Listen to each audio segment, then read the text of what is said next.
Previously in Dragon's Maw. 2 days passed since the Curse of Cinders incident, and Firelight finally woke up. Just about every pony who was any pony came to greet him. Additionally, a letter arrived for the Maulers from Flametongue explaining that their debt for the broken bar had been paid. Summer Snow, Flotsam's adoptive big sister, arrived in Skyfall, and it was suggested that Jin, the Mauler's changeling companion, kind of was smitten with her. Swift also arrived, the dragon hybrid sniper, an impromptu liaison with the ex-cultists.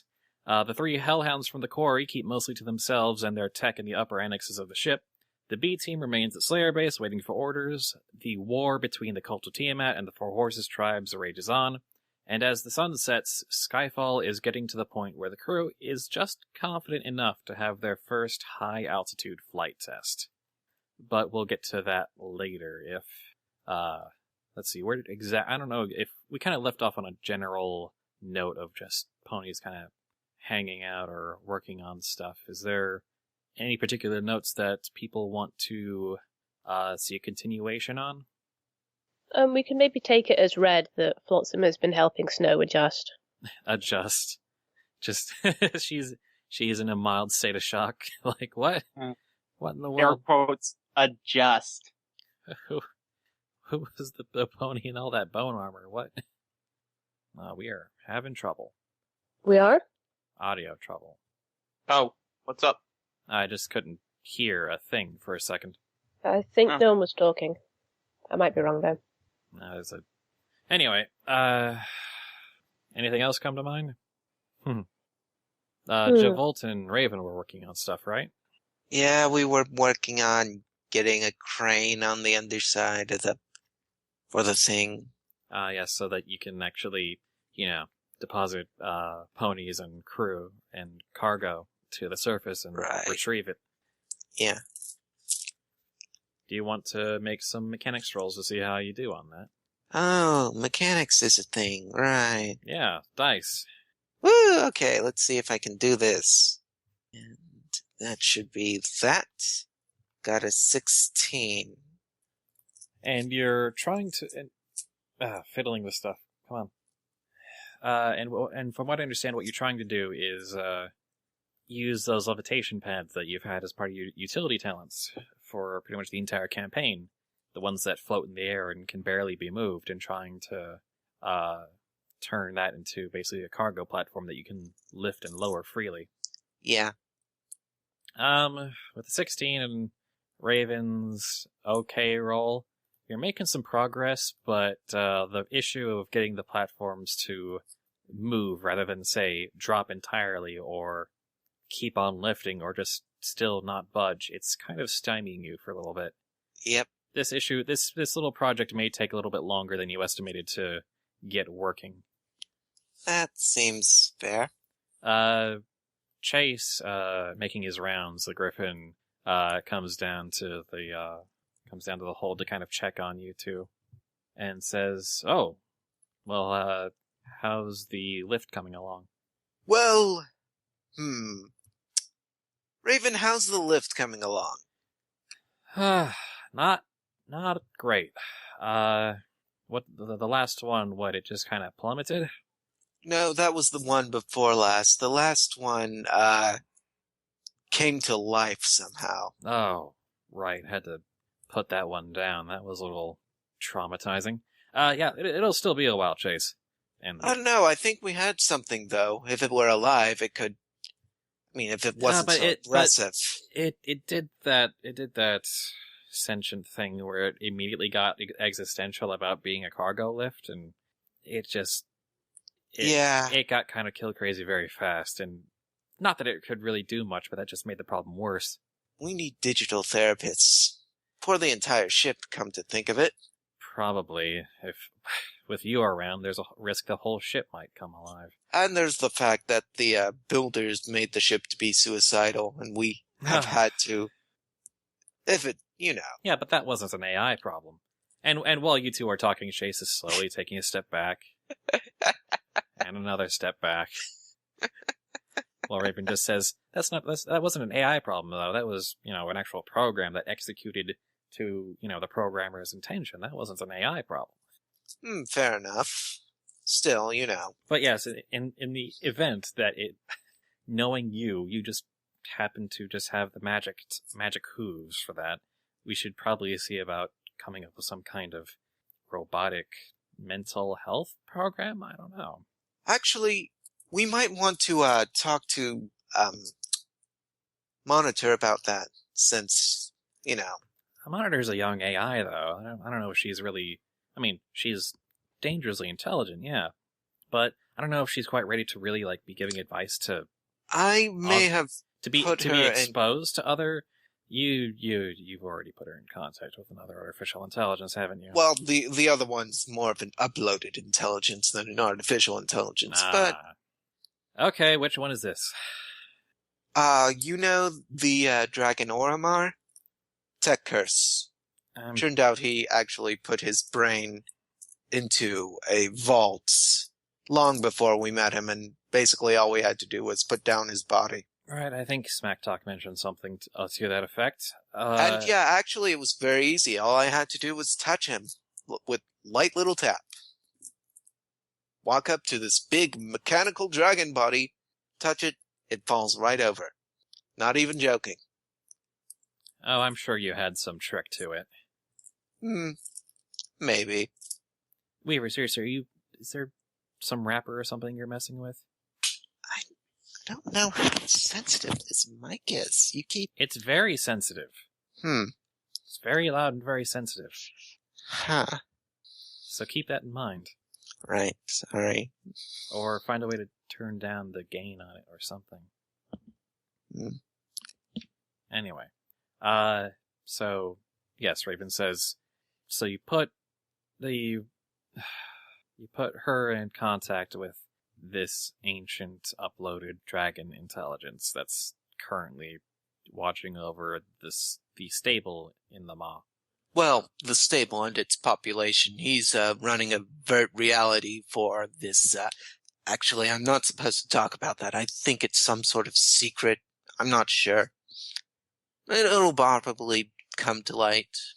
Well, the impression you get, Javolt, is that his main concern is protecting it, making sure that he's more of a guardian sort of intelligence. You know, he really only did the tech curse thing because his mother or mother-in-law, I don't know their exact relation, told him to.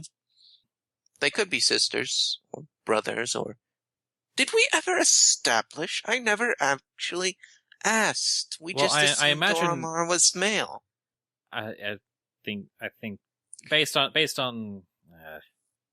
you can kind of just assume. Damn it, Javolt. Why does this always come up? Because Javolt, that's why. Because Javolt. Except, damn it, now that I think about it, there really are no markers because he was all machine by the time you saw him. His shape just suggested more of a masculine dragon, the golem that was. Yes, you could just assume. And I'm pretty sure if you asked him and tried to make a deal out of it, he would not give a damn. Thank you, Weaver, for taking me down this road yet again. What's your gender? Machine. Yeah, but... What, you got a problem with that? No. So yes, my point being that Monitor might be able to assist with the levitation pads if they did become sapient. I think we should probably avoid that outcome for now. Let's not try to go outside the specs of this job. That's generally in my experience, that's a bad idea when you try to add features that the client did not ask for. Well, I know you haven't really had experience actually having a job out here in the wasteland, but... Excuse me, I am the manager of Dragon Maulers Incorporated. It says so on the paperwork. Raven tries not to smirk at that. Somewhere off in the distance, you hear a voice saying, "No, you're not!" Raven just kind of struggles to keep a straight face and says, "Oh, right, yes, of course, Javolt." To be fair, it's not really so much a job as an employment company. but we just get jobs as we wander about. Anyway, these levitation pads. Do you have... what's the next idea we were going to try? A giant tarp. Oh, no, you meant on the levitation pad, sorry. Yes, the levitation pads. What's your next idea for that? Well, and he starts going off into technobabble. And Raven just smirks and says, giant tarp could probably help there too, actually. I mean, we could reduce the gain, I suppose, which would make it... Levitation pads don't have a gain. That's audio. Unless you're trying to apply audio principles to propulsion. I'm talking about power levels. Power flow. Did we? There are just so many different technical terms here. This is why I kind of missed you, Raven. I know this is going to sound rather flippant, but you're a doer and I'm a thinker. That is pretty flippant, but par for the course for you. Well, I mean, I come up with all these sciencey theories, and you somehow manage to make them actually worth something.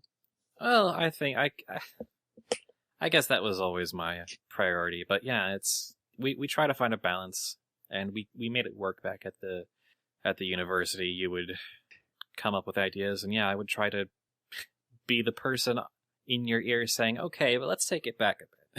let's try to make something practical out of it." Except when you got drunk. No, then, oh goodness, I probably get weirder ideas than you do. Oh gosh, you remember Clippy? Oh no, don't remind me. Don't, no. Oh, I remember Clippy. The kids loved Clippy.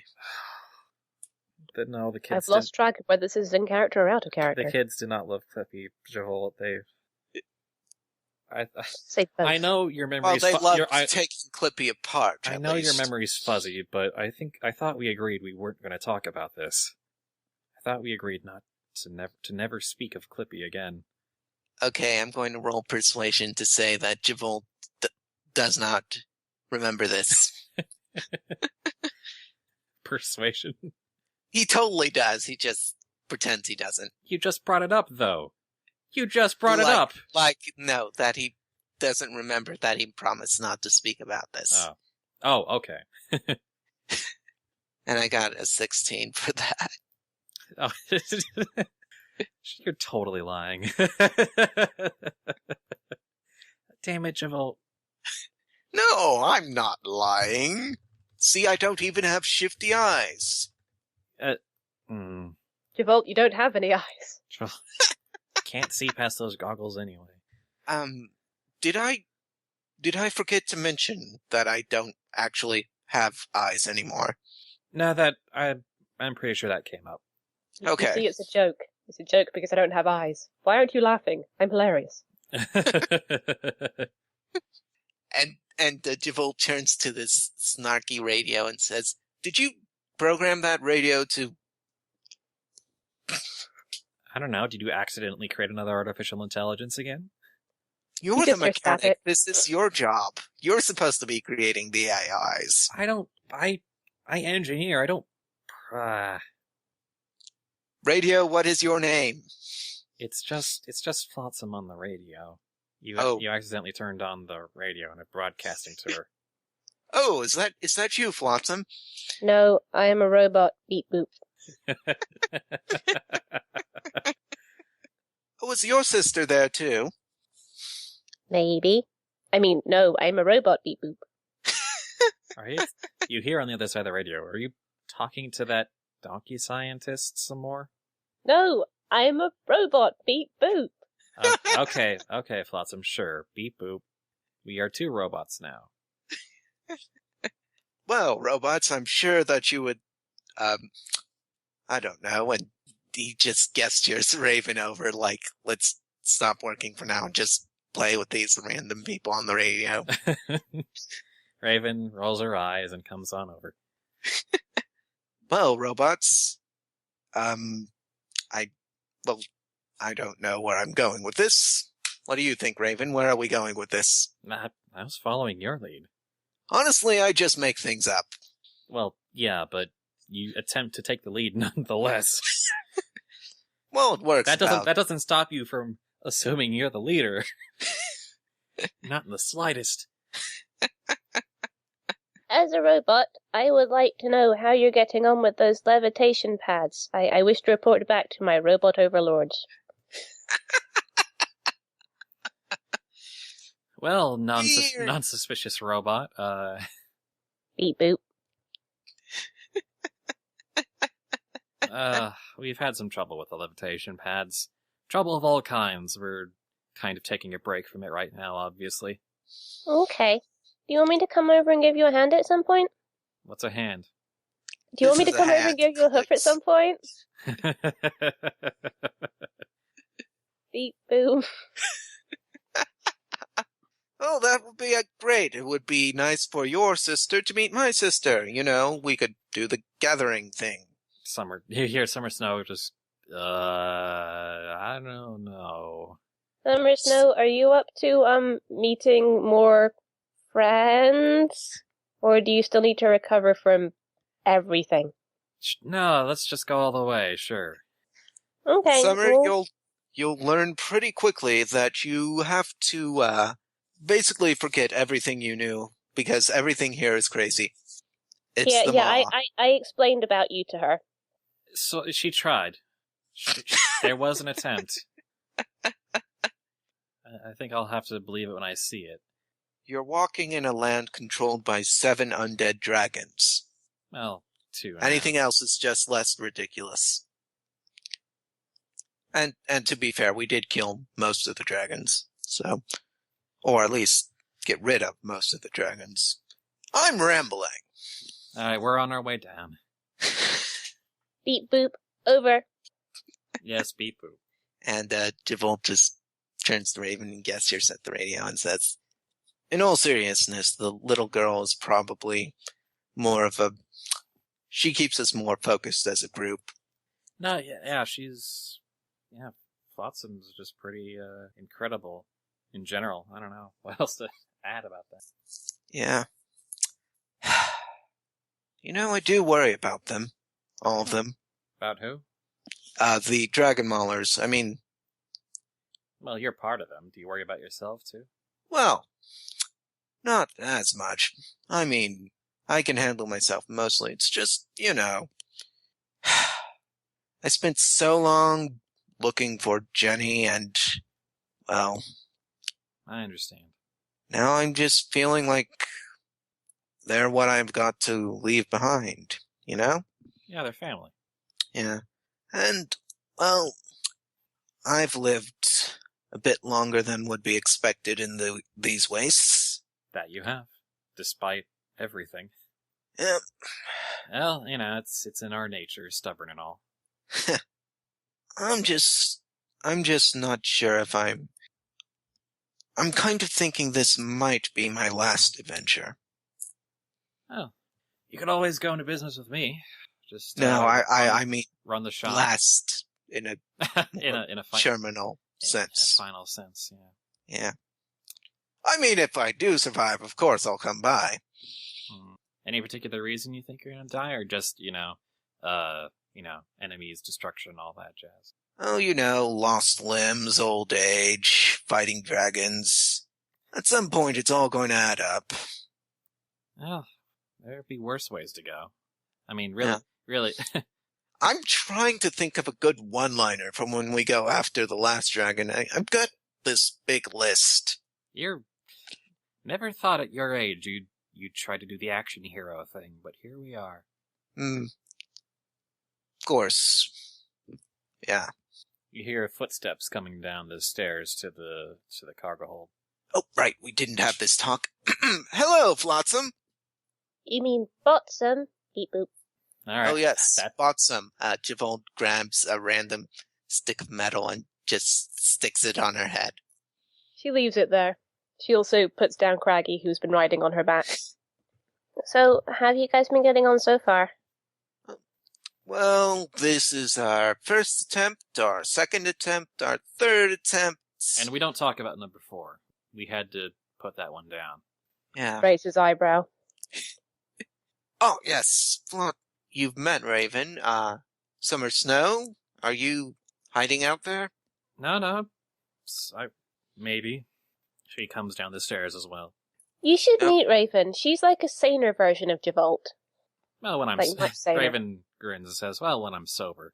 Oh. Like I always say, Everyone has fun with alcohol except me. she's half as crazy, Summer but Snow twice as talented. Summer Snow just kind of gives Javolt a glare at the mention of alcohol, as if silently interrogating you to make sure that her little sister hasn't touched any alcohol. As far as great. I Another know, crush to stop Flotsam as from far drinking. as far as I know, she has not consumed any alcoholic beverages. Of course, Yeah, they're all buzzkills. Good. Of You can try that out course. when you're older, Flotsam. I am almost 11. Way older. Wait, you're already in the double digits? You know this, Javolt. You asked me. Oh, I did, yes. Sorry, brain damage. Sometimes the old memory is foggy. She nods. In all seriousness, though, if you do want to get an alcoholic drink, I'd suggest going for one of the watered-down wines first. Why are we still talking about this, says Summer Snow? Because she's going to try to do it anyway, says Javolt. Well, okay. Ooh, this donkey is smart. Fair enough, but still... Okay, Snow, I know you probably got enough on your mind without worrying about that. So, hey, is Igor around? I wondered if she might be helping you with this. Although, if you are culling AIs, that's probably not a good idea for her. Did we? I don't remember. Did we ask Igor for help? I think, I'm just wondering we if- kind of started to ask, and then Igor kind of just got distracted or something. I don't know. Well, I was just wondering if you might be able to kind of use her as like a relay for, doing, whatchamacallit, sort of remote controlling the pads, but I don't know if she's compatible or not. Flotsam goes over and examines the levitation pads. Well, we're repurposing a bunch of tech to do stuff it wasn't designed to do anyway, so... Yep. Well, to be fair, the levitation pads were designed to hold heavy objects. We never figured out how to get them to move. Rocket thrusters? That was one of my ideas, too. But the problem of fuel, though. Hmm. Oh, Could they run off of Magitech? What is it, Raven? we've got a bunch of cloud actuators here on the ship, duh. Oh, hey, yeah. If we can I'll bet we could probably spare. If we can get enough spare parts to make a miniature-sized version of that, attach that to the levitation pads, give them just enough gravity so that they remain buoyant, and then attach controls to the cloud actuator. Flotsam throws her forehoofs up in the air. Field trip to the engine room, and zooms off. Igor, are you around? And then Igor buzzes out of one of the nooks and crannies and says, "Yes, I'm here. I wasn't doing anything." Raven that's just gives a sort of flat look at Javolt, and Summer Snow is just regarding Igor with confusion. Yes, I'm terribly sorry for interrupting whatever it was you weren't doing. But I was wondering if you would accompany Flotsam as she went down to the engine room for, safety purposes. And Igor just pauses for a moment and then says, "Yes, certainly." And she, after a moment, just buzzes after Flotsam. Raven just looks at Javolt and says, "Okay, what?" I don't know what she does either. She's old enough to make her decisions. Her own decisions. How old exactly? I'm assuming a beyond teenager. No, I mean, how long has this AI been active? A couple of weeks, maybe some months, I'm not sure. Did you have it before you got into the Maw? No. Okay, then, so it's only a few weeks. Yes, well, she's reasonably mature. Yeah. Oh, man, I remember those old debates we had at the U about the theoretically emotional maturity of AIs and replication of brains and upload. Oh, man. Here's a quick question for you. Did Snow come with Flotsam, or is she still there with Javolt and Raven? She's kind of confused and hanging out with Javolt and Raven right now. Nah. So, Javolt just turns to Snow and says, "What's your opinion on AIs? Just for, research purposes." They exist? I mean, do they? Like, it's not just... I mean, that wasn't just a robot with a really complicated input-output thing? Well, exactly where the line between dumb AI and smart AI is very hotly contested, It's part of the same argument about where the line between animal and pony is, No, I don't know. She just shakes her head. No, I don't. Do you follow any philosophical debates at all, or science, or do you just shoot things? I'm not calling you stupid, I'm just asking. I will try not to take offense and just say, hey, we'll just kind of worry about our town. With our I mean, we got some books and stuff, but we don't really have a whole bunch of, like, sciencey scientists and, a mechanic or two. But you're on a whole nother level. Why, thank you. That was a compliment, wasn't it? Yes? Why, thank you. I'm gonna go look for Flotsam. Right. You go do that then. We'll keep working on some of this stuff, and Javolt picks up a random thing. One of us should probably go and make sure that Flotsam doesn't take apart some of the working actuators. I did send Igor after her. Does Igor know which parts to get? Flotsam would take apart a working generator. Well, let me just, hold on, let me check something. Where the heck did it go? Oh, there it is. Well, that's actually a good question. I'm just saying, we're not gonna make much progress on this until we have those parts, so we might as well. I think I have a radio connection to her, so, Well, you set these up, I'm gonna go help with the parts. Alright, Javolt starts to set whatever these are up. The levitation pads, whatever. Right, should I roll mechanics again? Yeah, sure, why not? That's my okay. Doop, doop, doop, doop, doop, doop, doop, doop, doop, doop. Oh, hey, I got a 27. You set things up so that you set things up actually really fast, so that all you need now is to have the parts you need to experiment with, and you can get started right away on getting the control system working. Alrighty then. Now you wait. Yep. And wait. Meanwhile, elsewhere, yes, end scene. Zenkarn, what do you think you're up to at this point? Damn it, Tips hasn't got back to me. Probably just wandering around, seeing what's happening with, like, if anyone's doing anything non-work related. Non-work related? Yeah. Well, you see actually a few ponies kind of moving out, or moving in, as it were. Some ponies kind of packing up their things and getting out quickly. Fair enough. But for the most part, the ship's in kind of a tizzy about getting things ready for the big flight tonight. In that case, no, if we're gonna get angry at me, but I'll do it anyway. I might go down to the cells. All right. See how they're being treated. What's happening down there? That's the brig of Skyfall is mostly the same as it's always been. Not terribly well staffed, not kind of with a bit of neglect, but all the ponies down there that you've put down there still seem to be there. Cool. Well, that's right. I need to do something about Midnight Clear. Oh, is Pickle's still down there then? Or Straight Arrow? Something Arrow, I know that much. Lethal Arrow. Lethal Arrow. Lethal Arrow, thank you. I was right in the middle of trying to find the session document where his name was listed because I forgot. I knew it was something Arrow, that's all I knew. I didn't even remember the Arrow part, so you had one up on me. Woo! See, there are so many characters that you guys remember more of them than I do. Damn it. It gets like that. But, yeah. So I take it he's still down there, looking alright.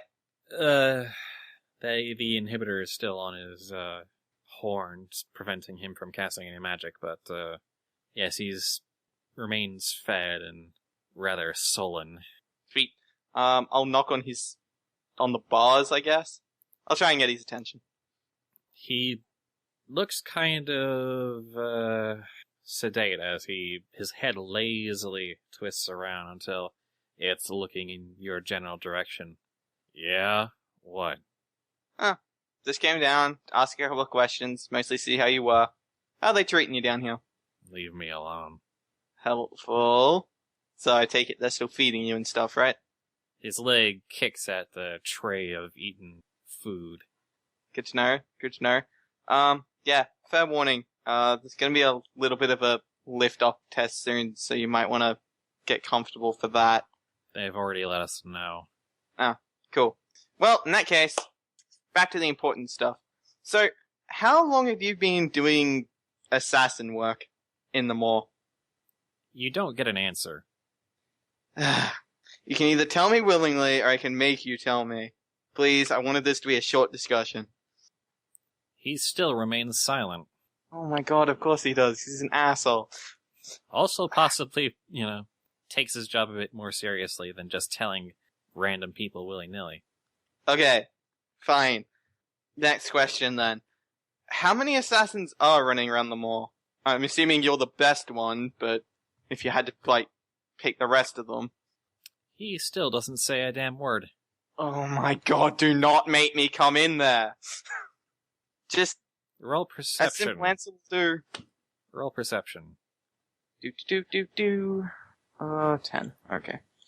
/ roll 1d20 plus 10. 24. At the mention of you coming into the cell, you see him, kind of stiffen a little bit. Just, it's very, very slight motion, and he tries to resume sort of normal breathing pattern after that. Something wrong? Something I said? You don't get an answer. Yeah. In which case, enchanting eternal flame. I'll light my hoof on fire and be like, remember this? He backs away slightly from the flame, but doesn't look overly bothered. Right. Can we get to answering my questions now? He doesn't shake his head, but he still doesn't say anything either. Screw it. Can I roll Arcana to make him tell me? What would you be using to get him to tell me? The necromancy trick, the same thing I used on, scales. Oh, you'll have to remind me. Basically it was an Arcana check messing around with the, twisting soul to get a truthful answer. God, I don't remember. I honestly don't remember you doing I used it on Tibbs. That, one time. Oh, right. Weren't you kind of relatively in close contact with those ponies, though? You were. You can't really. You can't really do it from through the door. Alright. Let's do this the fun way. Don't you have things? I have plenty of things. You're going to have to be specific. I'd use honesty, but he has to be... Where is honesty? There you go. Target helpless or willing creature, and I don't know if he counts as a helpless creature. He's pretty darn close, but yeah, maybe not enough. He's not actually physically bound, but he is imprisoned and magicless. So, He might actually count close enough. if I can use honesty, I will. No, that would be giving you way too much rope. Well, I mean, he has to be imprisoned and magically inhibited, so, I don't know. Here. And I've got plenty of ways of getting in there, that's the thing. Yeah, he has, in the sense that he has no way of fighting back, even though he's not physically bound, he is in no way able to help himself, so yeah. Cold shoulder. Well, I don't know. Yes, no. Well, okay, but, does the power say anything about range? Honesty. Target helpless or willing creature must answer 3 questions truthfully. This effect ends after the 3 questions are asked or after 30 minutes, whichever comes first. So, no, nothing on range. Yeah, and you being magical and necromantic and all, you could probably do that at range. Cool. In which case, honesty. Now, let's try this again. He stiffens again as he feels your magical compulsion wash over him, your gay ass. Let's try this again. How long have you been working as an assassin in the Maw specifically? He resists for a while and says, in the Maw specifically, not very long. I arrived shortly before I infiltrated Skyfall, so no more than, if we're not counting the time I've spent in here, no more than a few days. Probably not the best person I want to be asking these questions to, but unfortunately, you're all I've got. So, I'm assuming if you came down here, you did some research on your competitors. What can you tell me about the other assassins hanging around in the Maw? Many of them have been recruited into the cultist scouts, or as the executive's guards. But other than that, as far as I could tell, the landscape of wet work down here, there haven't been as many assassins. The executive seems to be transitioning from dealing with individual agents to dealing with larger groups. So fantastic. Any other assassins I know of, if they haven't either left or completed their work, okay, they have probably been absorbed into the cult, because not terribly many of them, not very many of the cultists themselves are combat ready. The executive had to pull in from outside sources, and pay them very generously. I see. How well do you know the sort of power structure of the people who hired you? He spends a while thinking about this, and he says, the executive is very fond of using many middle ponies, layered several times, and paying with caps up front, but also very fond of using watchers to make sure that jobs get done. And if there's any corruption in the ranks, it is rooted out very quickly and very, very finally. So he has a lot of people watching. I think that's my 3 questions. Damn. So he'd have a lot of people watching everyone else's backs, which does create a rather, a feeling of paranoia, I guess. He no longer feels compelled to respond. That's okay. I'm mostly talking to myself at this point. And if he's feeling paranoia, and they know you work for them, how would you like a job? In a way out of this cell. Only Zenkarn. He does not make any... He actively avoids making any sort of reaction. You know, I could ask the guards to stop feeding you. Still no reaction. You sure? There's a war going on. We could use your particular set of skills. You sense that this time when he's not responding, he's thinking. And I do have access to dragon treasure. Make me a real offer. Tell you what. First job, for breaking you out. Second job, how much do you want? What's the jobs first? You know... Well, even if you've only been here for a couple of days, you know who your handler was, right? The person who offered you the job to kill Chase originally? Are you asking me to hunt them down? Yes. Kill them? And I kill also them? want you to make it messy. Would you provide tools, or would I need to make my own way? I'm sure I can probably get you your old kit back. And, of course, anything you pick up off the corpses, unless it's a job where I specifically ask for something, yours to keep. He puts a hoof on his chin, but just sits on his cot and stares straight at the opposite wall, not really looking at you. Oh, wait. And that's for what, my freedom? Yep. I'm sure as I said, there's a war going on. I'm sure we can find plenty of uses for you. His face is stoic, but he puts his hoof down calmly and says, and opens his mouth to speak. Okay. I'm listening. So, yeah. You kill your handler, I let you out. Second job, we'll probably be moving you up and down the ranks, killing whoever's in our way. Pay would be dragon treasure, caps, again, whatever you can find. Mm-hmm. Anything else you're particularly after? I don't feel like asking for anything until I've got some guarantee of my freedom. Of course. Because any other promises are meaningless. Fair. So we'll finish the negotiations when I get you out then? Maybe after the first job. As you wish. I will of course have to, one teensy little detail, but we can work that out after I get you out of your cell. What's the detail? I'm gonna have to mark you.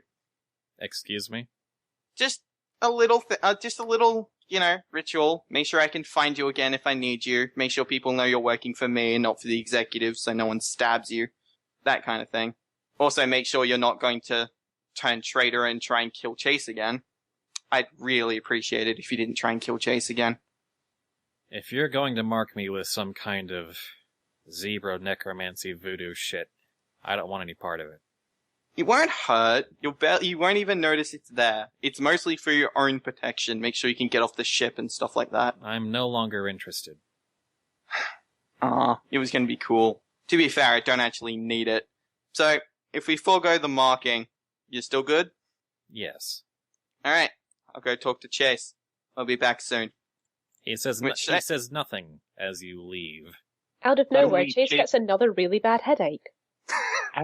In that case, I'm gonna go find Chase. You ninja'd me. Ha! Wait, what? He ninja'd you? No, I'm saying... No, I did. No, oh. Yeah, Sally said Okay. Chase got a headache. I thought you meant Zenkar ninja'd you. It's like, what? You both had the same plan at the same time? The idea of Steel making a deal with an assassin. Well, to try and reform him, though, I could see that. I could instantly believe that. Actually, yeah, I could see Steel trying to reform him. Alright. So basically, Zenkarn's going, okay, do this and I'll pay you and get you out. And Steel's like, do this because it's the right thing. I can just see him reacting so positively to that. You know, the thought never crossed my mind, and yet it totally sounds like something Steel might try to do. Yeah. Alright, so do you hunt down Mayor Chase? Yes. Yes, I do. You find him after asking around the usual people who knows where he was heading last. You find him actually out on the ramparts, doing guard duty of all things. Just kind of watching out over the wastes as the ship hovers ever so slightly over the ground. Cool. In which case, I will walk up and give him a wave.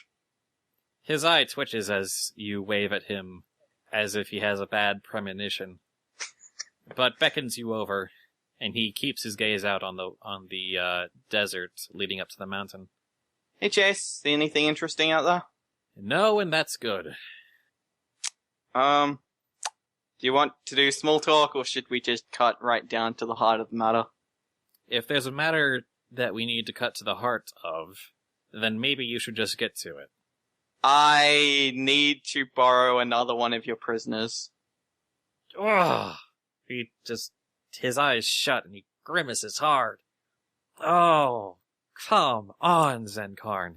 Hey, the last time I did this, it turned out great. How exactly did that turn out again?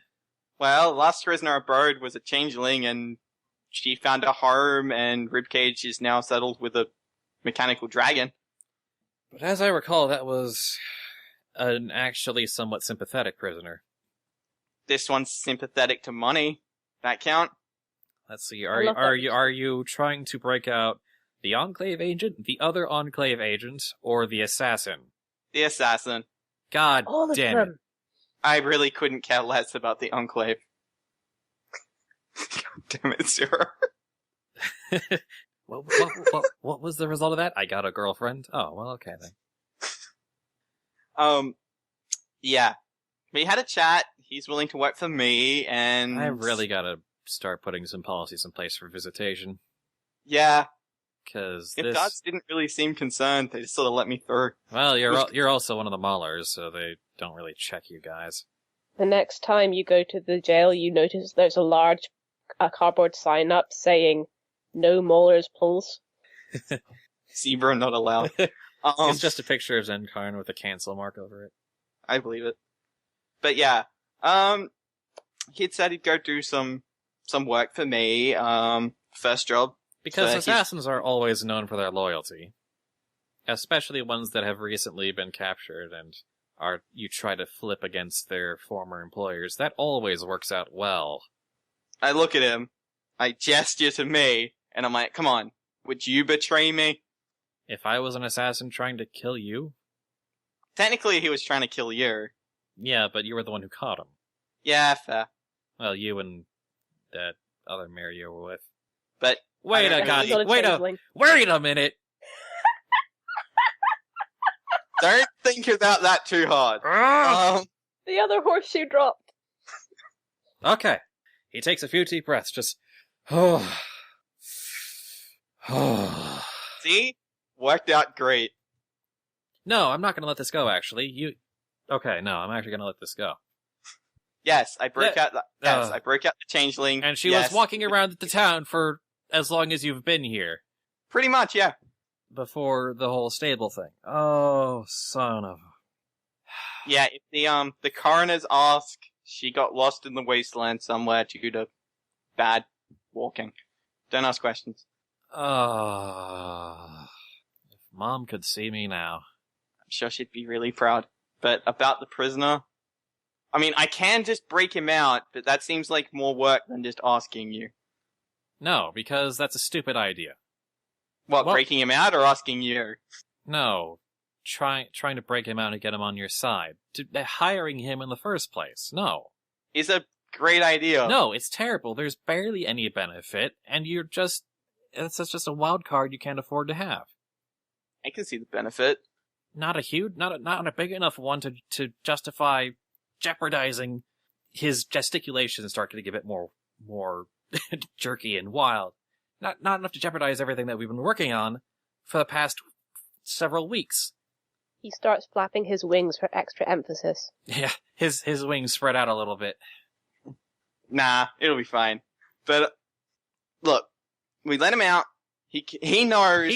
He was sent by the executive to kill me. He knows the executive system better than we do. Yeah, because he was hired. Added distraction by them. Why not them? It's not like we can hire anyone else. Anyone else we could have hired, the executive already has. But I thought going to kill them was what you guys were here to do. Yeah, well, I'm sorry, we can't be in 15 places at once. You have a B team for that. Who are out doing other important shit than just assassinating people. No, and I'm not. If he dies, he dies. Or he runs back to his employers and gives them a bunch of intel, or he just runs the hell away and never returns. What's he gonna tell them? That we've got the ship flying? He takes advantage of a critical moments where we're vulnerable and goes on a killing spree. There are so many ways this can go wrong, Zenkarn. I am not letting you do this. I'm putting my claw down. Are you sure that's the way you want it to be? Zenkarn. This is going to happen with or without your input. Zenkarn. Oh, dang it. I'm deadly serious about this. I know, but I'm telling you, this isn't as bad as an idea as you're telling me it is. It is, Zenkarn. Just, God, today of all days to propose this to me. It's just the worst possible timing. No. Trust me on this one. Not this one. I have to put the foot down somewhere. I can't just let you roll over me every time you want to do something crazy. We don't. We always ask you first. That's why I'm here. Does anyone else on the Dragon Maulers know about this plan? Not yet. Right now, this is just a conversation between Chase and Zenkarn. I will go to Tibbs, goddammit. I will go to Flotsam, or Powderkeg, or Tempered Steel, or any of the others who would see my side on this. Did somebody call my name? No. Oh, goddammit, I'm done. No, you know. I'm kidding. He's not really there. Yeah. Not Firelight. Firelight is too easily bribed. Or Firelight, or Javolt, or any of the other sane members of your party. My god, you just used sane and Javolt in the same sentence. Yes, he did. That's how serious this is. I'm scared. I'll go to Flotsam. Well, okay, no need to be drastic. Zenkar has just been declared more insane than Javolt. Well, in this specific instance. This one and only scenario. Chase just kind of puts a hand on his head and tries to calm down and says, look, I get it. It's a fun little idea. But I don't think you're really thinking about this. I'm pretty sure I've thought about this. You've thought about it enough to decide it's cool and that you want to try it out. You haven't really considered all the risks. And what benefits you think there are. Like, okay, I gave you some suits to go after a dragon. Fine. You know, I let you take every changing because that was a problem that was going to escalate on its own anyway. Fine. I let you take out a prisoner who is, I'm perfectly fine to let rot in that cell for being a deadly criminal, and you want to try and turn him against his former employers. Because assassins are known for being flip-flops all the time. To do what? To try and they go watched up... him get kidnapped and didn't help. To go through the ranks? No, There's no reason for him to hold loyalty to them anymore. There is absolutely none. There's no reason for him to be loyal to us. You do not understand. Sure. Well... Zenkarn. That's a hard... This is a hit pony. I understand that. I am well aware what an assassin is, thank you very much. And hit ponies in the Wasteland are only looking out for one thing, and that's themselves. And caps. Caps, you'll be surprised, are secondary. Sounds like someone needs to learn a valuable lesson about friendship. And money. Please, make this easier on me.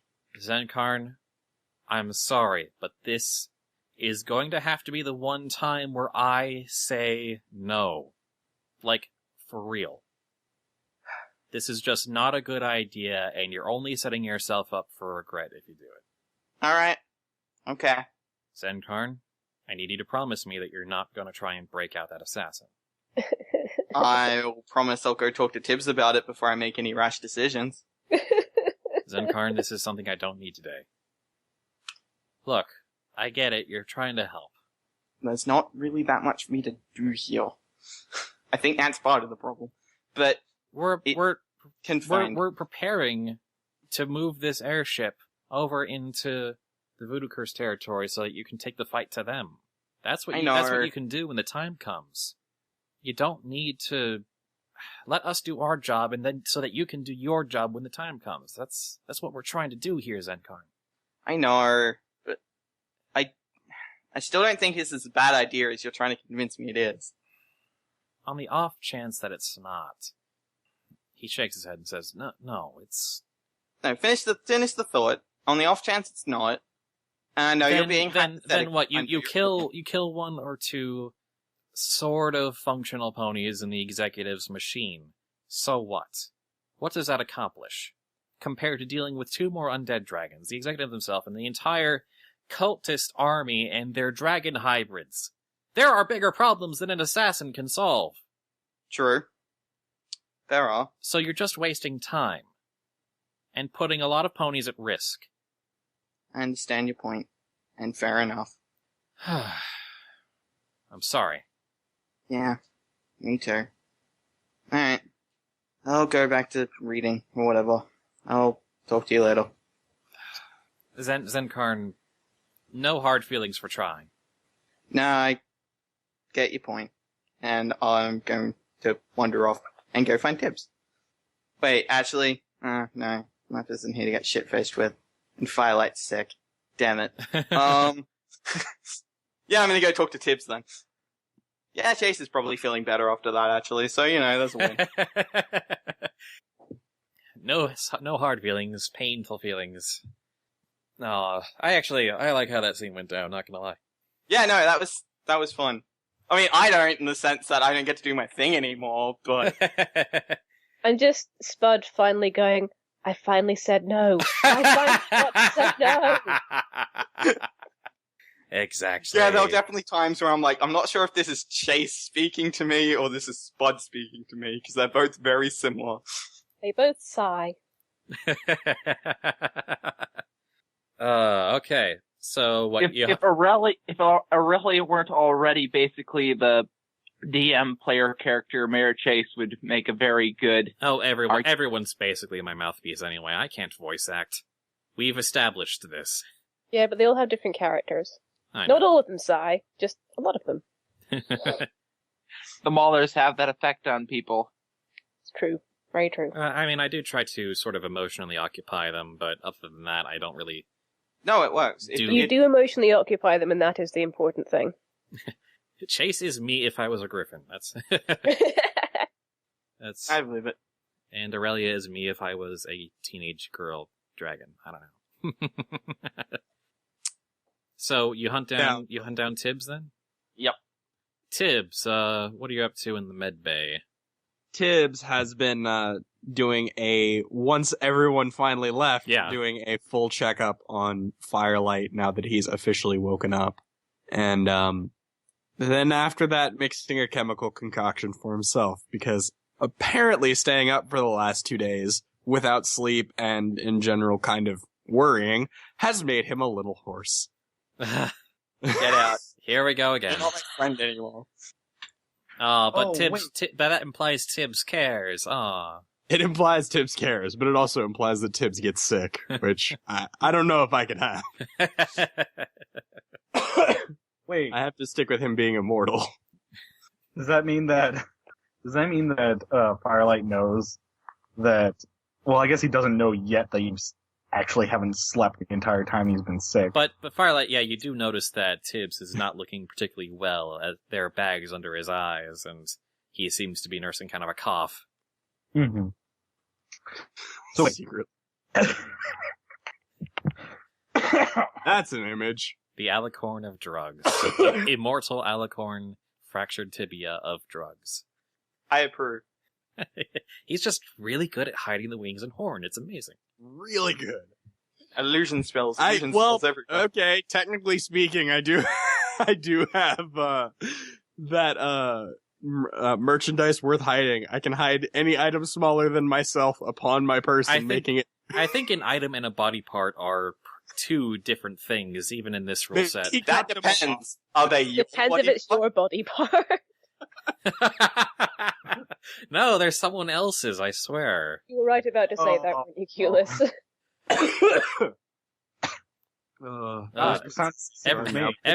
Everyone's sick in here. Well, it is a med bay. Different ways. Well, we are the molars. I mean, what? So you're checking up on you're doing a checkup on Firelight, like just a full checkup, making sure that eyes are still functioning, seeing what any remaining magical damage has, if there is any. Given the weird dream, doing some neurological type tests.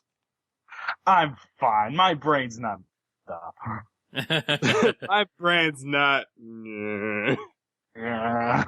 Evidently, this is the best time to ask Tibbs to do illegal things for him. I mean, well, after your checkup is done, where you basically confirm what you already know, and you're brewing up your concoction to help yourself stay more or less awake and well enough to keep moving.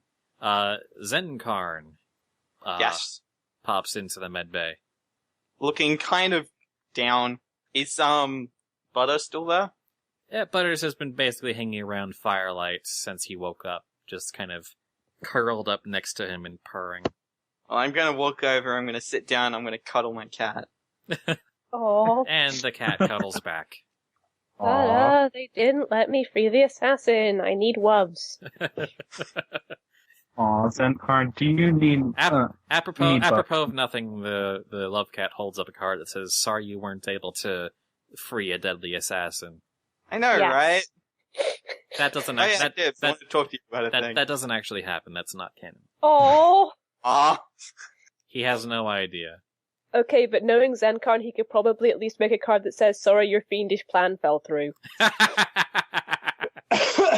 Maybe once they get to know each other better, he'll have that card at the ready. Okay. I'll take it. I'll wait for Tibbs to finish his work, and I'll be like, Tibbs, I had a plan, and Chase ruined it. Is that so? Yep. Care to elaborate, or are you just gonna leave it vague and ominous? As fun as vague and ominous is, so, I can't remember. Do you know about the assassin we have downstairs in our basement? Yes, I was in fact present for that. Sweet. I can never remember. You mean the one who tried to kill Chase, right? Yeah, that one. I kind of went down, had a talk, got some information about, some of the executives' power structure and some assassin-y stuff. And he agreed to do some work for me, provided I can get him out. And Chase was all like, no, that's a terrible idea.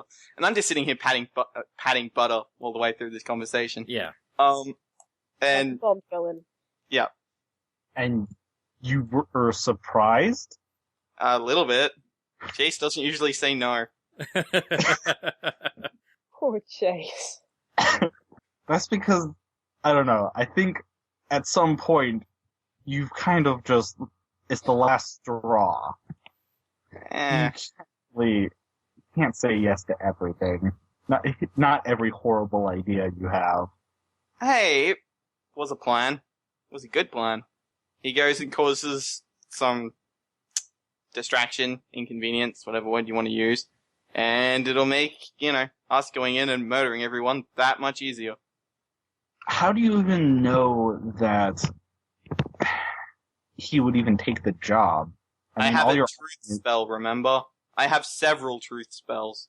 Yes. And which questions did you use them on, I have to ask. Shh, they don't need to know that. But even if he gets out and stuff, there's nothing really guaranteeing. I mean, there's no way for us to know that we could actually pay him more than the executive could. That's true, I guess. Tibbs, what do you think? Assassins in this part of the West cost a fair... Shit, can't even think right now. Probably cost big bickies. We do have access to dragon treasure, which is something I don't think anyone else has access to. We do, but good luck finding people to trade with for that. Not everybody's quite as interested in gold. I mean, for fuck's sake, we trade in bottle caps. Yeah, that's the point. But, I mean, it's not as bad an idea as any I've heard. So, I don't know. Feels more like this is a kind of situation where it's if it's a job worth doing, it's a job worth doing right. And frankly, I don't trust nobody to do a job that I can do. So. Well, that's the thing. I would happily go and do it myself, but kind of needed here. But that's more or less my point. If the job that you want him to do is a distraction, then it's not really a job worth doing. I guess. Who did you want him to go kill anyway?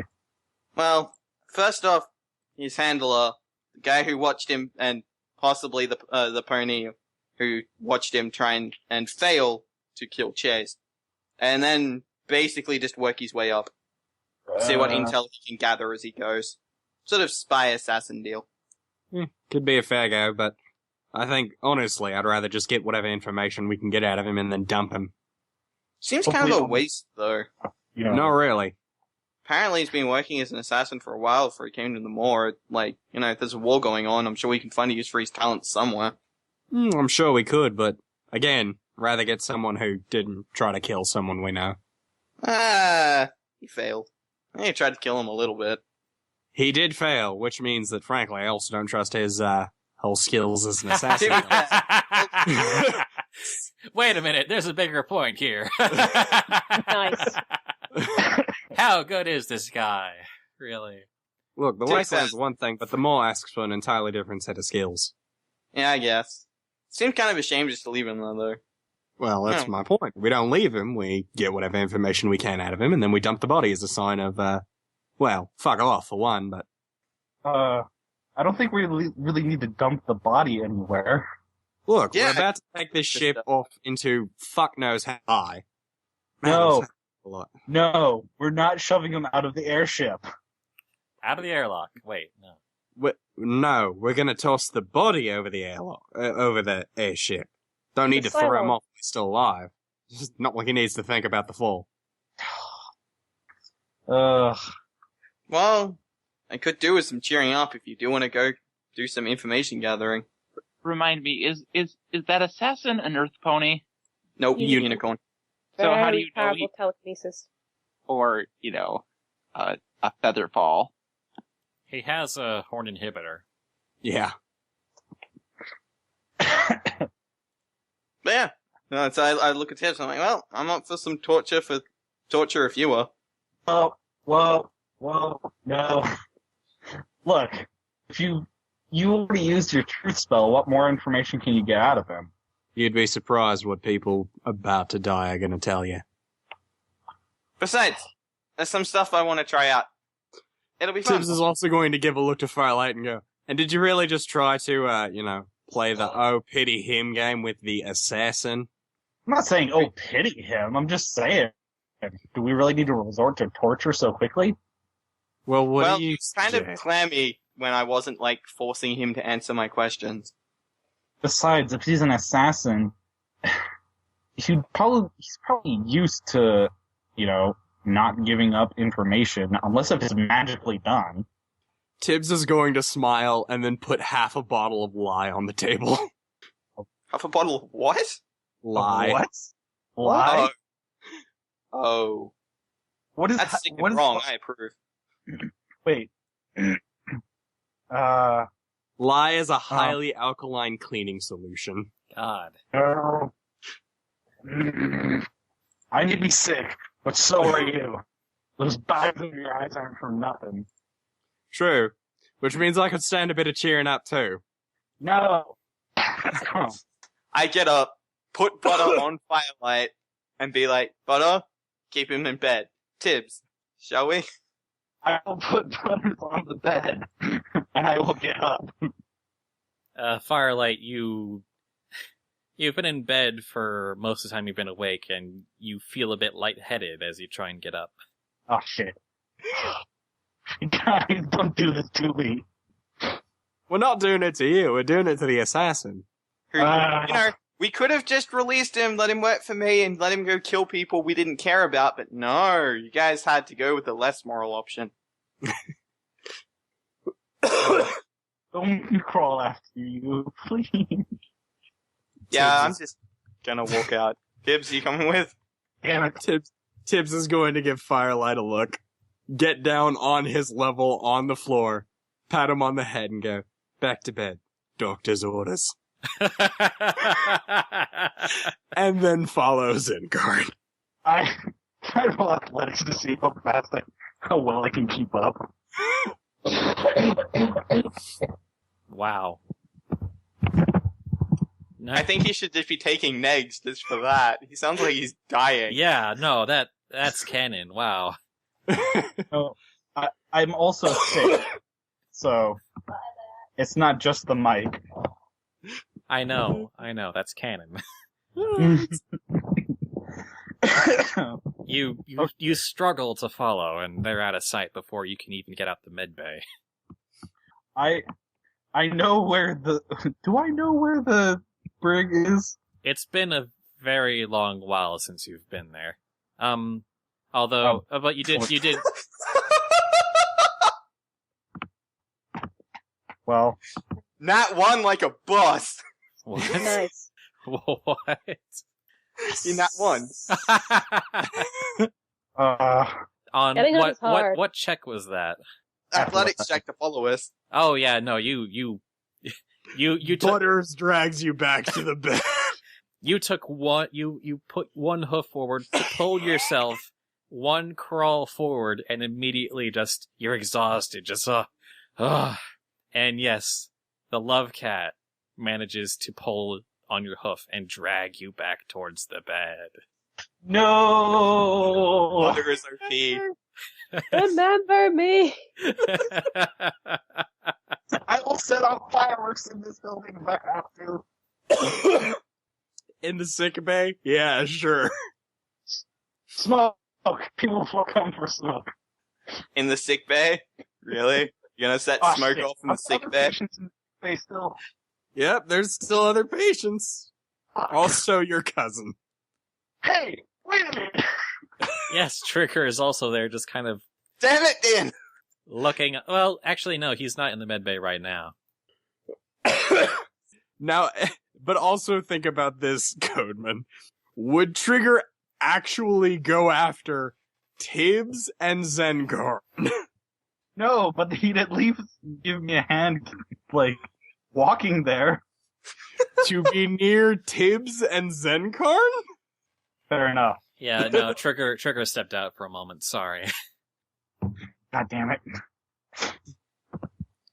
The only ways I know how to signal people while they're setting off fireworks or setting things on fire. It's 10 minutes later, why is the medbay on fire? And Firelight's in the middle going, this is fine. It's like, this is fine, don't worry. I'm okay with this. Not one like a boss. Alright. So, Zenkarn and Tibbs, you're off back to the brig? Mm-hmm. Yep. Oh, and while laying on the floor, I will be yelling and stuff for help. But until I get some. Tempered steel. Well, I don't know if what I have in mind is too meta. I have a funny feeling it might be, but run it by me anyway. Well, my initial thought was, is that when Tibbs was going to give him a full Firelight a full checkup, Tempered Steel was going to go just do a check-in with the Hellhounds, and I don't know whether it would work depending on what kind of conversation. The thought, not necessarily related to what Zenkarn and Tibbs were planning, but then he could come in and just do another quick check-in with Firelight, and that would be... You hear the sound of some pony calling for help echo through the halls from the general direction of the medbay. And Tempered Steel will rush in that direction. You rush into the medbay and see that it's Firelight who's been calling. Firelight, what's the matter? And is he on the floor, or is he helping, or what? Somehow Butter managed to get him back on the cot. I will roll out of this cot if I have to. It was very off-screen and very entertaining. Butters is a deceptively strong little blighter. Vermilion, god damn it. You know, I'm just imagining Butters and stuff now, just like, to make sure that I don't get out of bed, to just like, stand next to it, because Firelight would not get out of bed if he knew that rolling up the bed, he would land on Butters. Because he doesn't want to hurt Butters. Yeah, Butter just stands, rests cutely on the floor next to the cot, so that if you rolled over, you might accidentally land on him. And then if Firelight thinks about trying to roll off the other side, Butter... Well, it's up against the wall, so... Oh. Okay, so Steel's in the room now. Yeah, Tempered Steel's in the room. Steel, we need to get to the brig. What's happening in the brig? Tibbs and Zenkarn are up to shenanigans. Enough said. And then Steel will rush out of the medical bay. He'll stop and he'll turn. Was that all? You're good otherwise? Well, can't you take me with you? Are you sure? Please? Is he hooked? He's not hooked up or anything, right? There's no... he's just no longer on any sort of IV drip. No. Okay. Steel will return. He will pick up both Firelight and Vermilion, and he will then rush back out of the med bay.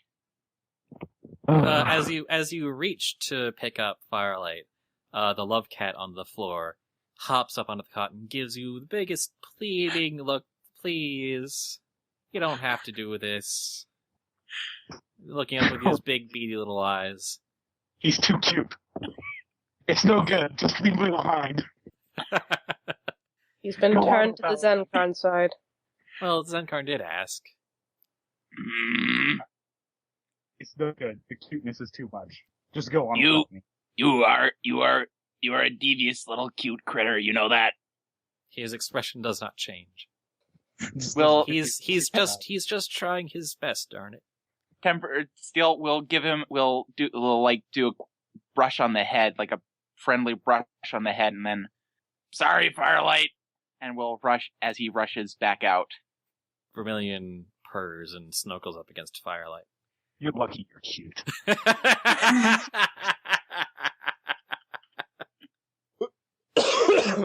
No, he does not have boots. No. That is not an exclusive power. Alright, so, at the brig then. Zenkarn and Tibbs.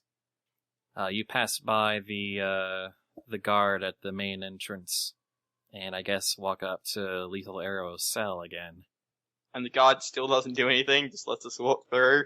Me and Tibbs. Oh yeah, no, yeah, the one guard there doesn't seem to mind. Chase hasn't had a chance to warn him yet. I'm surprised Chase didn't immediately jump onto the nearest intercom and broadcast it everywhere.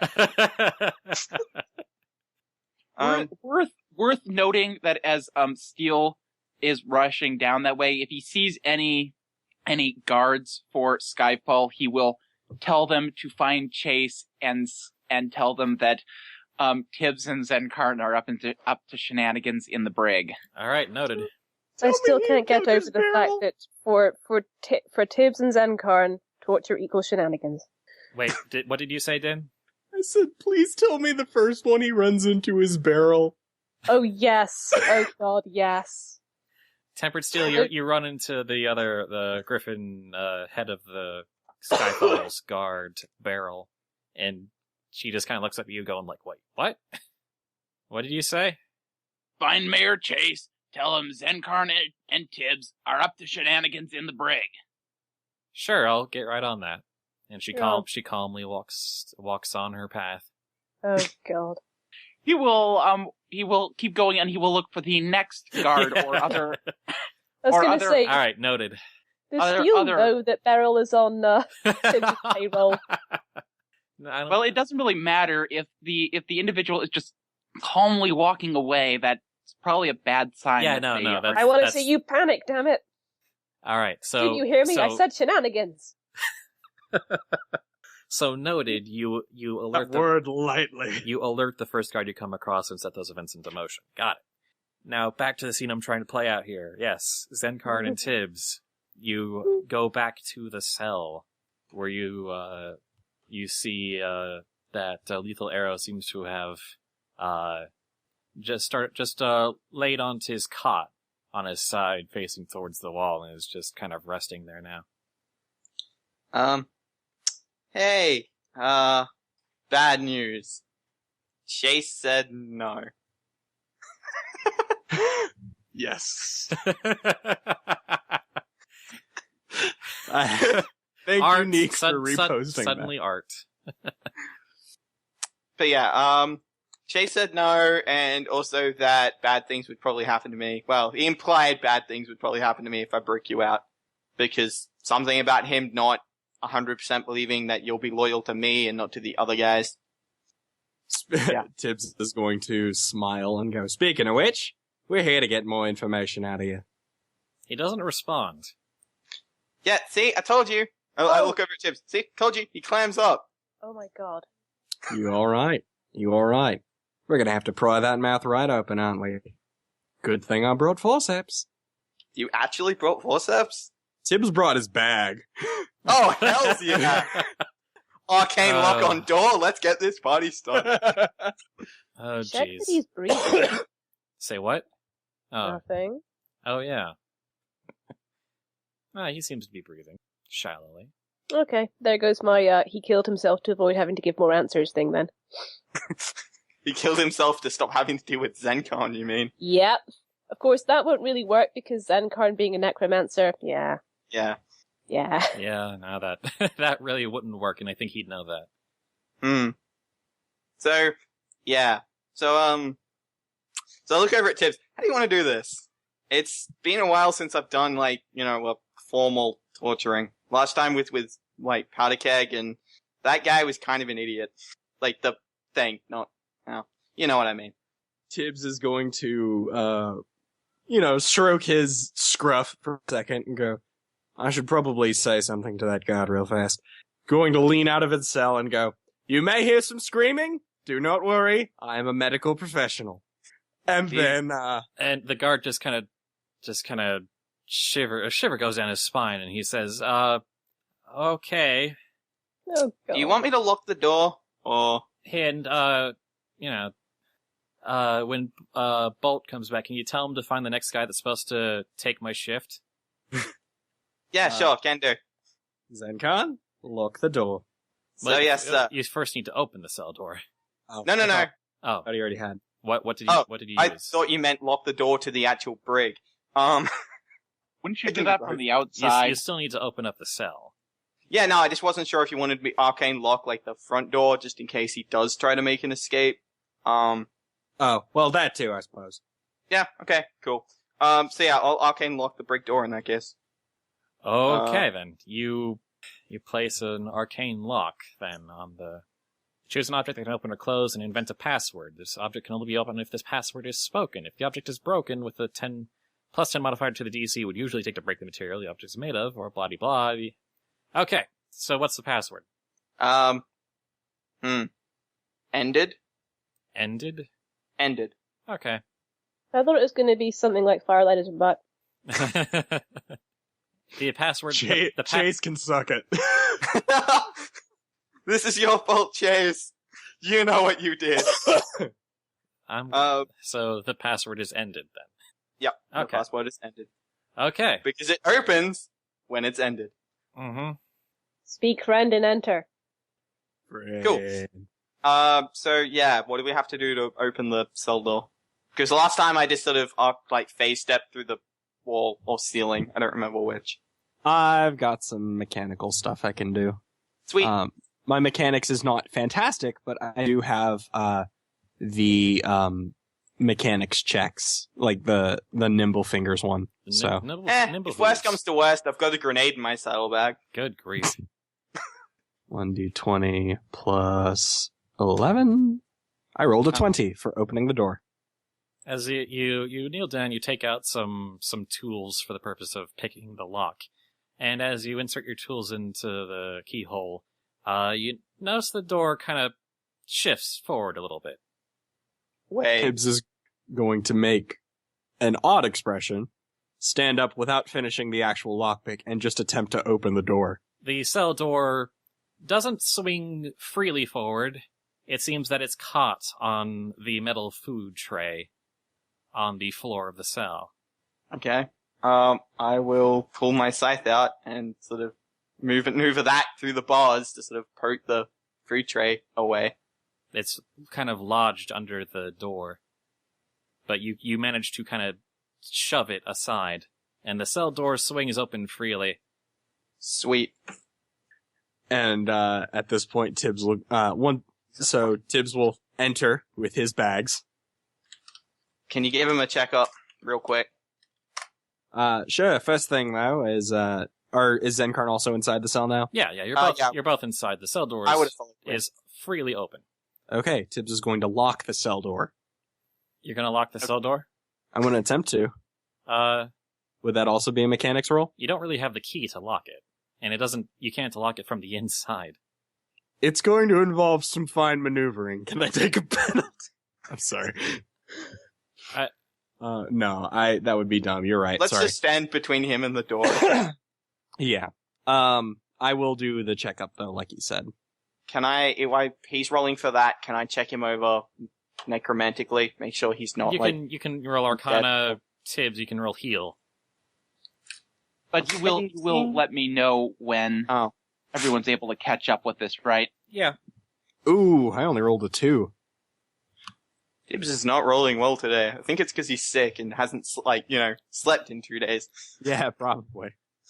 Well, thankfully, you don't have to roll high, Tibbs, because even though this pony has a similar build, similar coat color, same inhibitor ring on his horn, the same clothing, it's pretty clear as soon as you examine him anywhere near remotely closely that this is not lethal arrow. Oh, God damn it! Brilliant. And in fact, this was probably the guard The other guard that was supposed to be standing outside, there's supposed to be 2 guards outside, the brig. And this guy has a light, like a bright little lightning bolt as his cutie mark. Oh, well, okay, so I can tell that it's not him. Is he okay? He has a bruise on his forehead. Okay, so he's probably mildly concussed. Yes. Okay. Oh, joy. So, I have good news and I have bad news. What would you like to hear first? Bad news, please. That's been my day. The bad news is that this is not our assassin. The good news is we now get to hunt down an assassin. Heck yeah! Hoof bump. Tibbs is going God. to. So I'm gonna with that news, I'm gonna activate that away, lethal arrow. You spin around in the cell, almost knocking over Tibbs. It's fine. And you point kind of to the northwest-ish. Sorry, northeast-ish. Cool. Face step, I'm gonna go on that away. After, telling Tibbs what's going on. Don't forget to unlock the door for me. I just yell I don't know your password is ended and keep going, because I'm pretty sure anyone who has the password can just open it. Yeah. When the password is spoken is the only qualifier. In which case, by the time you've said the password is ended, the lock will be broken. So, all right, cool. So Tibbs will follow. And only stopping for a brief moment to say, that's not the assassin, that is your god friend, you might want to tell somebody. What? Is all you hear as you leave him behind. Tempered still, you pass by, Tibbs as he rushes out of the brig. Tibbs! What's going on? No time to harass me for questionable acts. We've got an assassin on the loose. Somewhere on the other end of the ship, and it wasn't my fault! Tibbs, Steele is going to keep going to the brig anyway to try and get a sense of what's going on from someone who he doesn't not trust. Sorry, what was that? I had to deal with some executive business in the chat.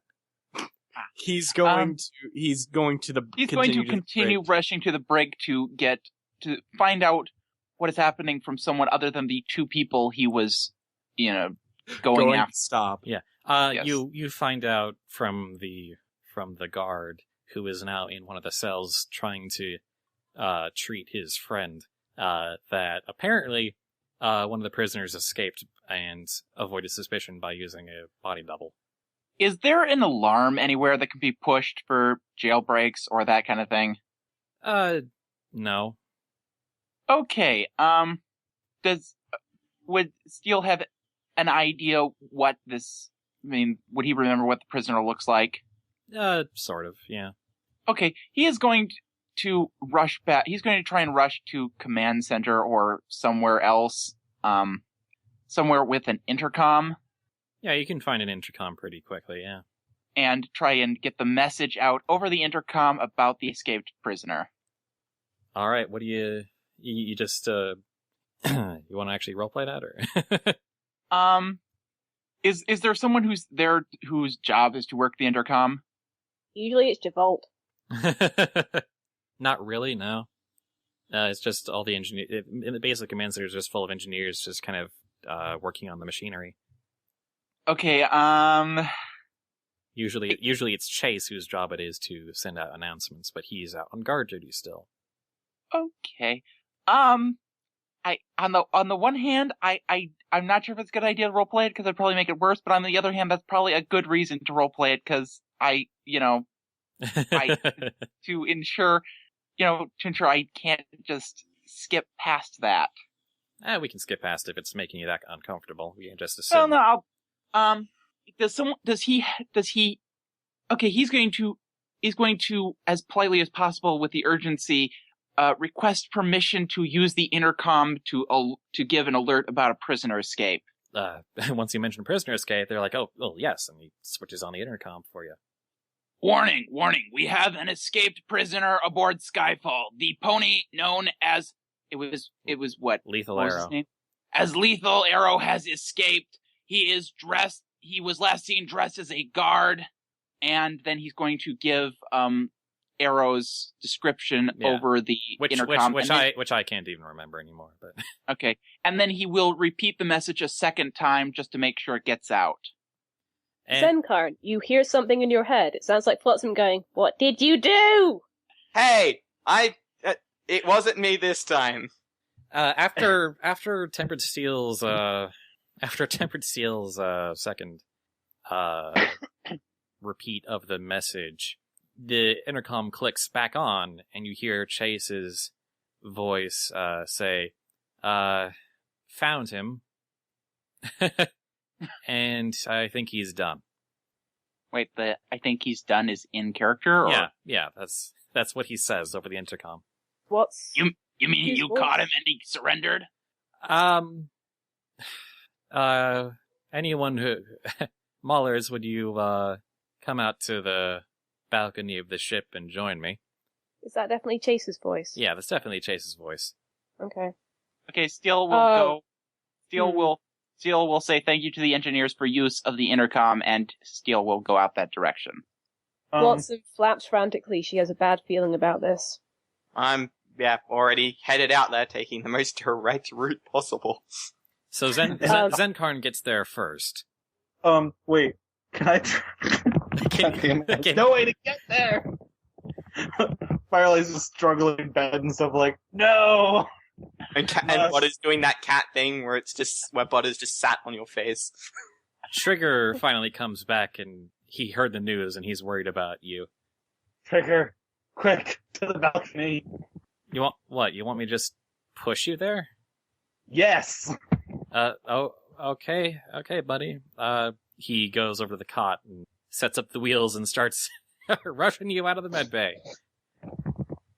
I can still set things on fire, damn it. I'm still a force to reckon with. And there's nothing to complain about because I have not left the bed. Yeah, that is correct.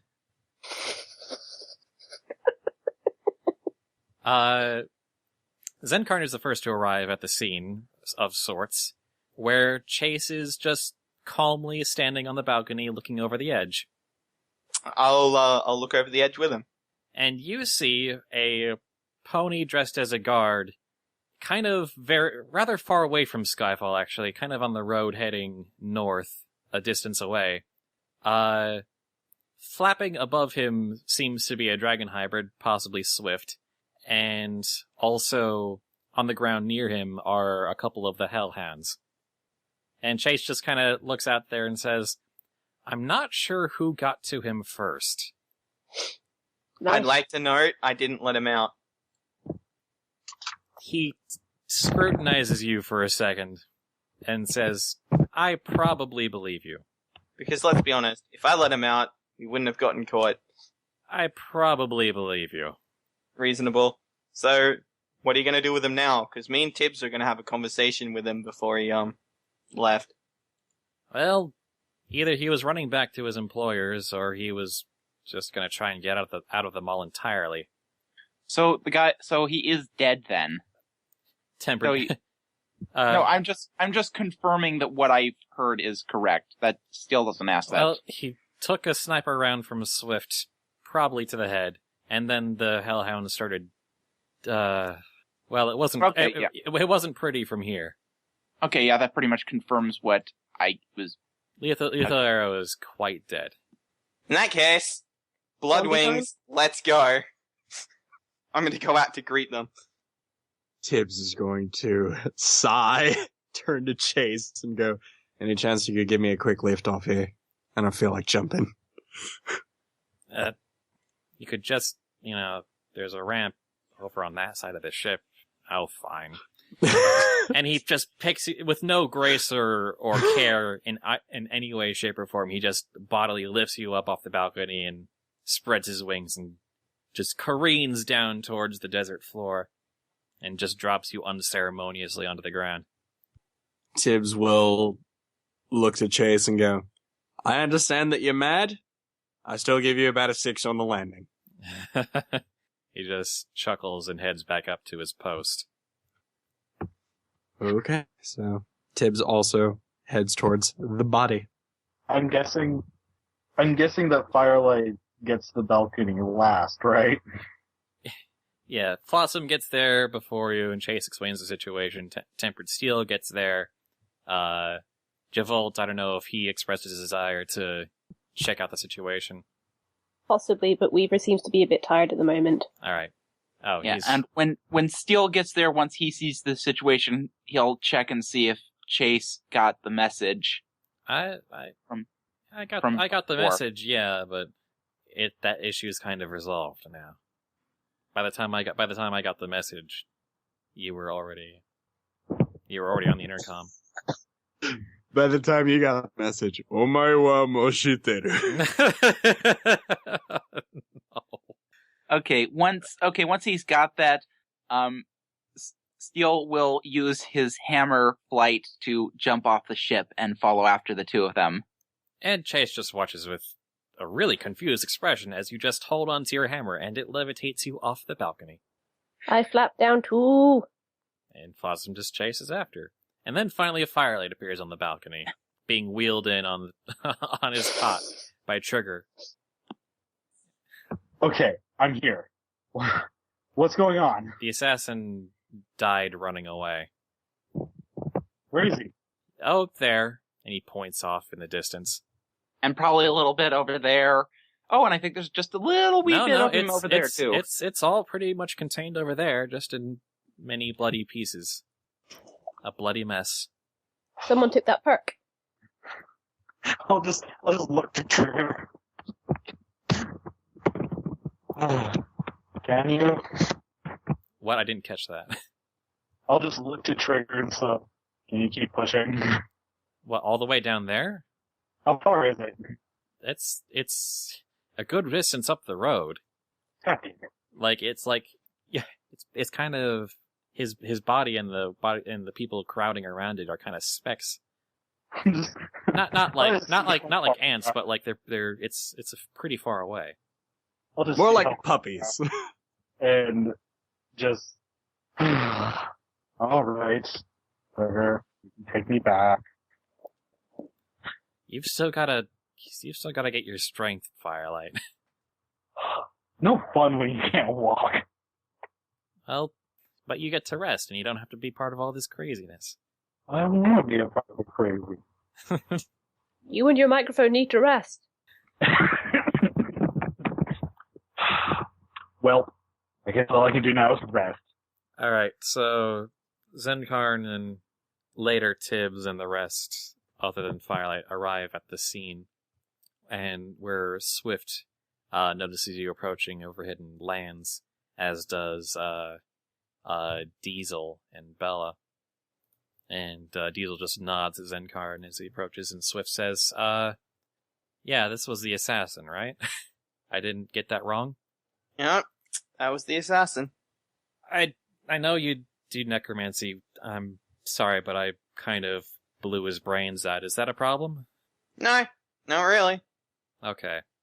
Is it... And Bella, just kind of her claws and maw sort of stained with blood, looks to Diesel, then back to you and says, we also ate some of it.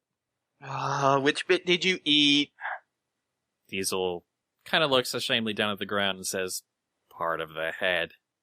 Like a large part, or did you just take a bite out of it? A bite. Oh, does it still have a face? Oh, cool. As long as it still has a face, it's all good. That wasn't an affirmative grunt. Oh. How much of its skull does it still have? The lower part. Then, Carney, you gonna zombify the assassin?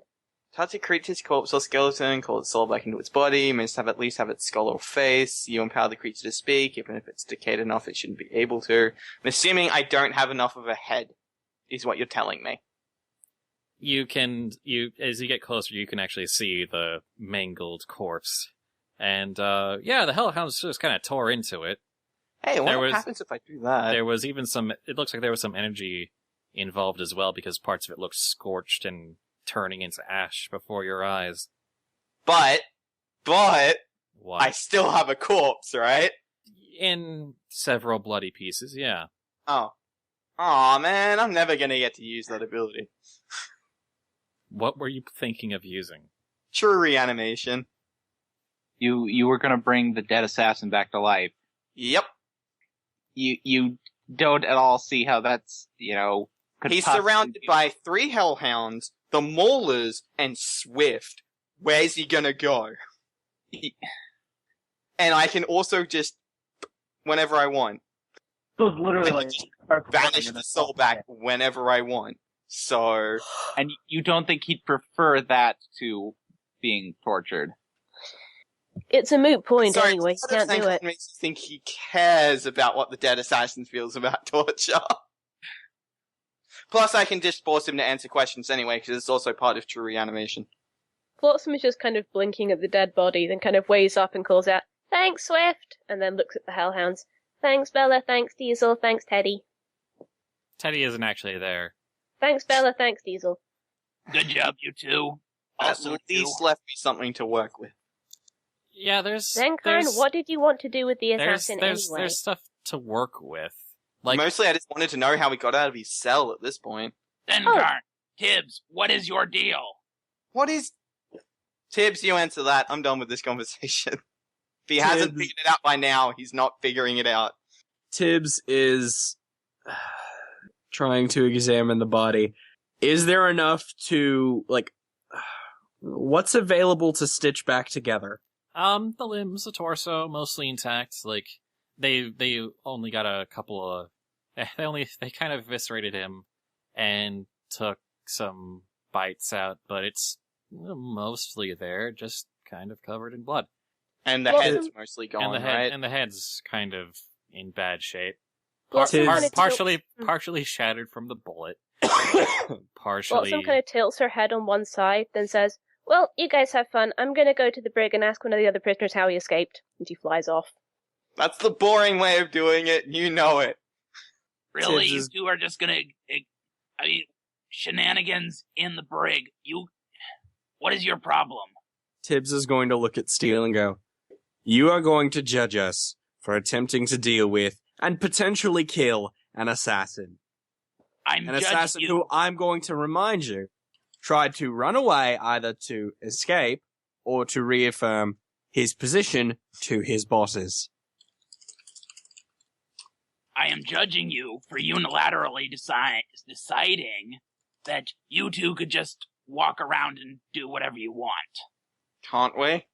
No, you cannot. Tibbs is going to pointedly ignore that, turn to the hellhounds and go, "All right, which of you ate most of the skull?" Somewhat cowed, Diesel raises his giant clawed paw. I need you to vomit it back up, please. Tibbs is going to look at Diesel and go, "Have you ever had your stomach pumped?" I'm going to tell you right now, if you don't want your stomach pumped, I will protect you from having your stomach pumped. Actually, hang on. Dumb ideas incoming. Yeah, I know that tone. Only just now? No, everything else apart from this one has been golden. Oh, God. Oh, no, I actually have to touch the skeleton. Okay, then. Good. Oh. So, no, wait, you won't let me phase step through him. Swift just kind of catches on to part of this conversation and says, "So it's not enough that we stopped him." Oh, no, thank you for stopping him. That was important. I just kind of wish you hadn't, exploded his face. I don't know, his face kind of deserved exploding. Well, yeah, okay, he wasn't, Okay, was there under normal circumstances, would the plan be to just leave his body out here, or would he be taken to the morgue regardless? Yeah, he's close enough. I mean, if someone wanted to carry him, he would be taken to the morgue. I bet Germaine wouldn't say no to another corpse to examine. Remind me, Germaine? Who? Germaine's one of the morgue operators. Morticians. Dr. Germaine. Totally shipping him with Javolt. No. Yes. The ship donkey has to get shipped eventually. Oh. By the way, Flotsam is going to go talk to Midnight Clear. Okay. Yeah. Before we do that, I need to make sure that Zenkarn's still not wanting to try anything else. You've taken every... Well, apart from, as Tibbs suggests... Actually, Diesel has turned around while you guys were talking and has started making retching noises. Sweet. I think he had a bad pony. And Tibbs is going to look to Zenkarn and go, either we get enough of the skull that you can do your fancy dark magic, or I find out how a Diamond Dog's digestive system works. A Hellhound, sorry. Either way, slightly more helpful. I'm learning something today, god damn it. I tell you, Tibbs, if you do something that makes the Diamond Dogs want to tear you apart...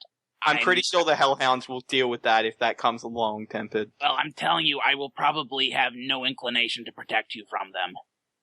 Okay. Tibbs is going to look at Tempered Steel and go, I have survived out here for a long time without you. I don't need your goddamn protection. Out of character, I really want to see Tibbs, wrestle a Hellhound now. I Shove the pump down its throat. We'll set you up in, a cage, and we'll just sell tickets to watch you two fight it out. This Sunday. Fractured Tibia versus a goddamn Hellhound.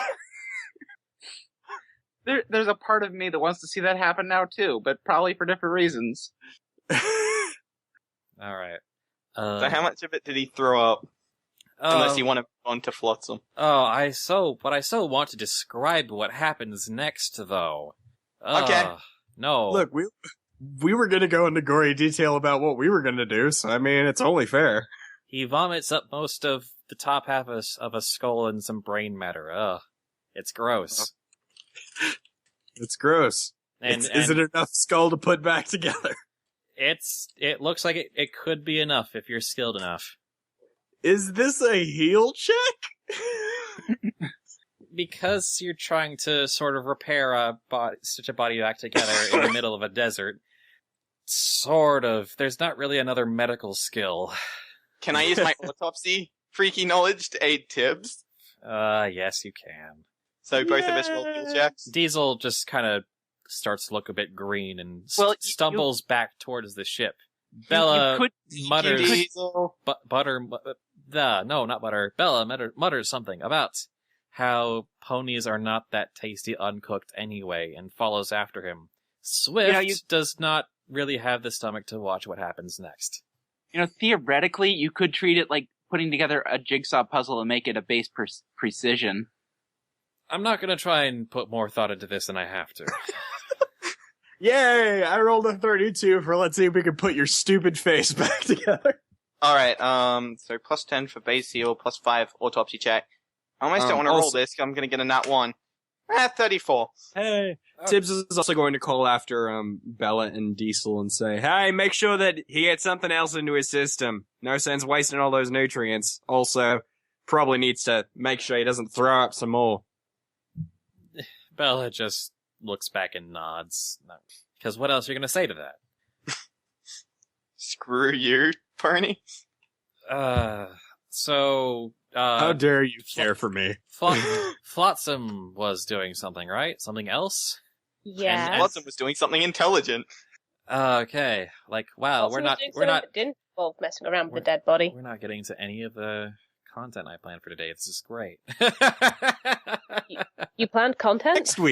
Next week on Fallout is Dragons. Whatever we were supposed to do today. Seriously, you had content planned? Might as well not have in retrospect.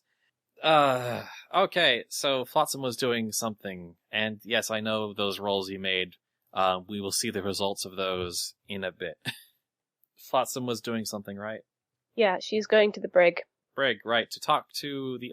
Midnight Clear. Right. I mean, she could potentially talk to one of the other prisoners, like, Astral Comet, but, screw that guy. Yeah. No, that guy's boring. Has the most boring name, too. Just, Astral Comet, a big frickin' whoop.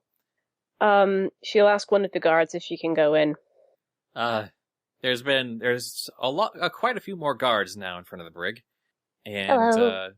They're a bit wary of ponies going in and out now. I wanted to investigate. Have you already asked any of the prisoners what they witnessed about, Lethal Arrow escaping? Yes. Oh, they didn't. Did they see anything? Oh, apparently... No, the cells weren't positioned in such a way that they could easily see what happened, but, Midnight Clear said, all he could assume was that when the guard came to switch out his meal, he knocked them out. Oh, okay. I guess that's all there is to it then. Thank you. That was a short scene. Sorry, what? If Flotsam gets that answer from the guards, she doesn't really need to see Midnight Clear, so she'll probably leave it at that. Okay. Well, darn, I was all geared up for a conversation. I can go and see Midnight Clear if you want her to. No. Actually, at this point, one of the guards says, one of the other guards the one who wasn't speaking to you yet, says, "Oh, actually, Midnight Clear said he wanted to speak with you again if you had the time." She furrows her brow. Okay. Is it okay for me to go in just now? Well, yeah, since you actually have an invitation, and we'll be watching you the whole time as well this time. She salutes. Two of the guards accompany you to the cell where Midnight Clear is being held. Hey, I was just coming to ask you about, how Lethal Arrow escaped, but I guess you already talked to the guards about that. Oh, yeah. Pretty simple. The guards slipped up. Oh, I'm glad he's okay, though. I mean, Lethal Arrow probably could have killed him, so I'm glad he's still alive. Oh, leaving him alive bought him a few extra minutes, so... That's true. If he'd been obviously dead, that would have provoked a much swifter... It would have raised the alarm sooner, yeah. It's pretty standard procedure. Mm-hmm. So, did you wanna, hello? Yes. Did you wanna talk about something? Just wanted to ask if you reconsidered my situation here. Uh-huh, I'm still considering it. Are you? What? Are you? Yeah, I don't know what to do. I mean, they're bad people, but they lost a daughter, and I don't know. Listen, have you talked to Chase about any of this? Is he even willing to? We've talked a couple of times, and I mean, is he willing to let you go? Because we can even. Not especially, but and certainly not after this. Yeah. I still have to talk to some ponies. Try and get some advice. What would you do in my situation? Act first before the other party acts first. Well, what other party? Do you mean if you don't go back up there, my parents might send someone else down? Well, I wasn't sent here to find you. That was just a happy side effect. Uh-huh. No. The Enclave's still interested in reclaiming this ship. Well, I don't think I can change that.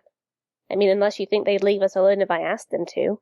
Well, from what I understand, your parents, the Enclave's a mess since the Single Pony Project was taking over. Uh-huh. But of the Enclave ponies who are still loyal to the cause and want to reclaim their nation in the skies while they still have the time, Jasper and Ruby Rose are still part of that group, and if they would listen to anyone, they might listen to you. They might, but... You'd have to convince them that you were you, and, well, that your cause was just. Yeah. I wonder how long ago it was that Ruby Rose set that self-destruct sequence. If she would still kill all those ponies.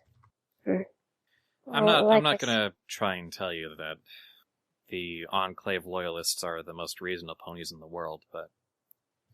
Do you know them? Parents? Only by reputation. So you'd not met them or anything? Or, know them very well? Met Jasper briefly. Well, what's he like? I don't know. Oh. He's, former military like all Pegasi from the Enclave. And he's kind of taken a more active role in that since the fall. Jim just looks deeply unhappy and conflicted. Well, I guess I gotta weigh up all the different options and what would happen depending on... I mean, it's not like the Enclave are particularly in a position to come and take this back from us. I mean, they sent you to do it, or to scout out or whatever, and you got caught. That's just it, though. These were scouting actions. You saying that they'd actually have enough pony power to launch something more aggressive? If their scouts aren't coming back. Huh. If they're presumed dead or missing in action.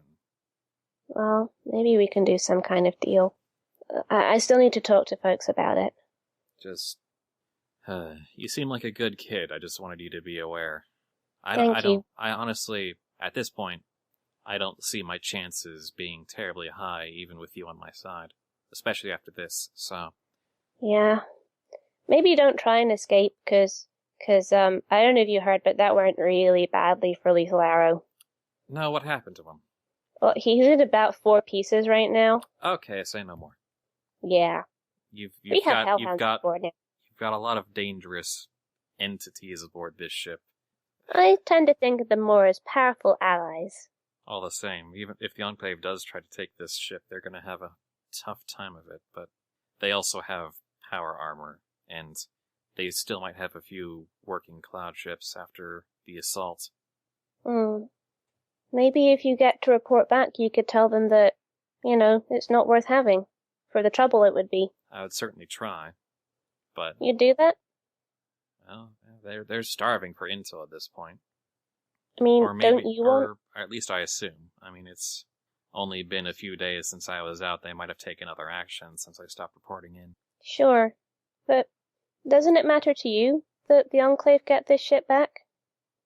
I mean, you seem decent enough, but aren't you loyal to them? I am loyal to them because I think it's... I don't know, there's 2 sides of this. There's the ponies on the surface who just want to see the sky again, so that life down here stops being an ass. And then there's the ponies up in the Enclave who've been living on the clouds for generations, who are at a complete disconnect, but also that's the only life they've ever known. And a lot of them are not going to make the transition very well. I'm really lucky I fell from the sky. Can't imagine living like that. Separate from everyone? Well, just living with other Pegasi, assuming that everyone on the surface is too irradiated to even bother making contact with, unless you're in Black Ops, in which case you know more of the score, but... I just couldn't imagine it. I don't know, the Enclave used to be this all-consuming thing, and now they're broken and backed into a corner. I really don't know how they're going to react, other than the loyalists being desperate. Desperate ponies is never a good thing. No. That's pretty much the story down here, isn't it? That's pretty much the story up there, too, sounds like. We had a proper society and agriculture. I have a proper society back home. We grow stuff. We scavenge and repair stuff and have a school and everything. I learned stuff. I mean, granted, I was kind of misinformed about zebras, but anyway. Listen, we've got a lot of... Dang it. I can't afford to be distracted with all this just now. We've got a war to fight. We've got more pressing issues. I will get back to you about all this, but it just might be a while. Of course. Just, I don't know, be prepared in case the Enclave comes and adds one more thing to the pile. Yeah, that would not be good.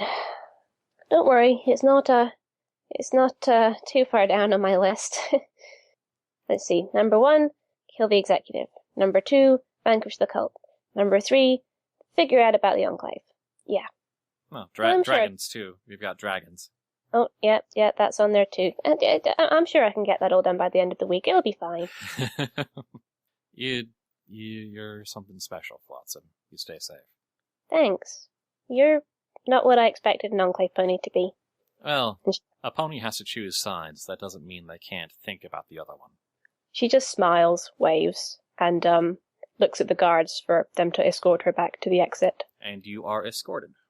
And she also sends Sankar a psychic link saying, yes, so it was just pretty simple how Lethal Arrow escaped. It seemed like he kind of just hit the guard when he was bringing him his meal. kind of like an attack of opportunity. Really? That's it? Well, he didn't have his magic or his knives, so... Well, I might bring him back anyway. Who knows what other kind of information he has. Thanks for finding it out, though. I'm coming back to make sure you don't do anything evil. When have I ever done anything evil in front of you recently? You can't see my face right now, but I'm giving you a look. It took you 3 nanoseconds to come up with 3 qualifiers. I love it. That just the tiniest hesitation, and then you were ready. I'm just going to quickly check in on Summer Snow and make sure that she knows the danger's over and that Craggy isn't eating her, and then I'm going to come and find you guys.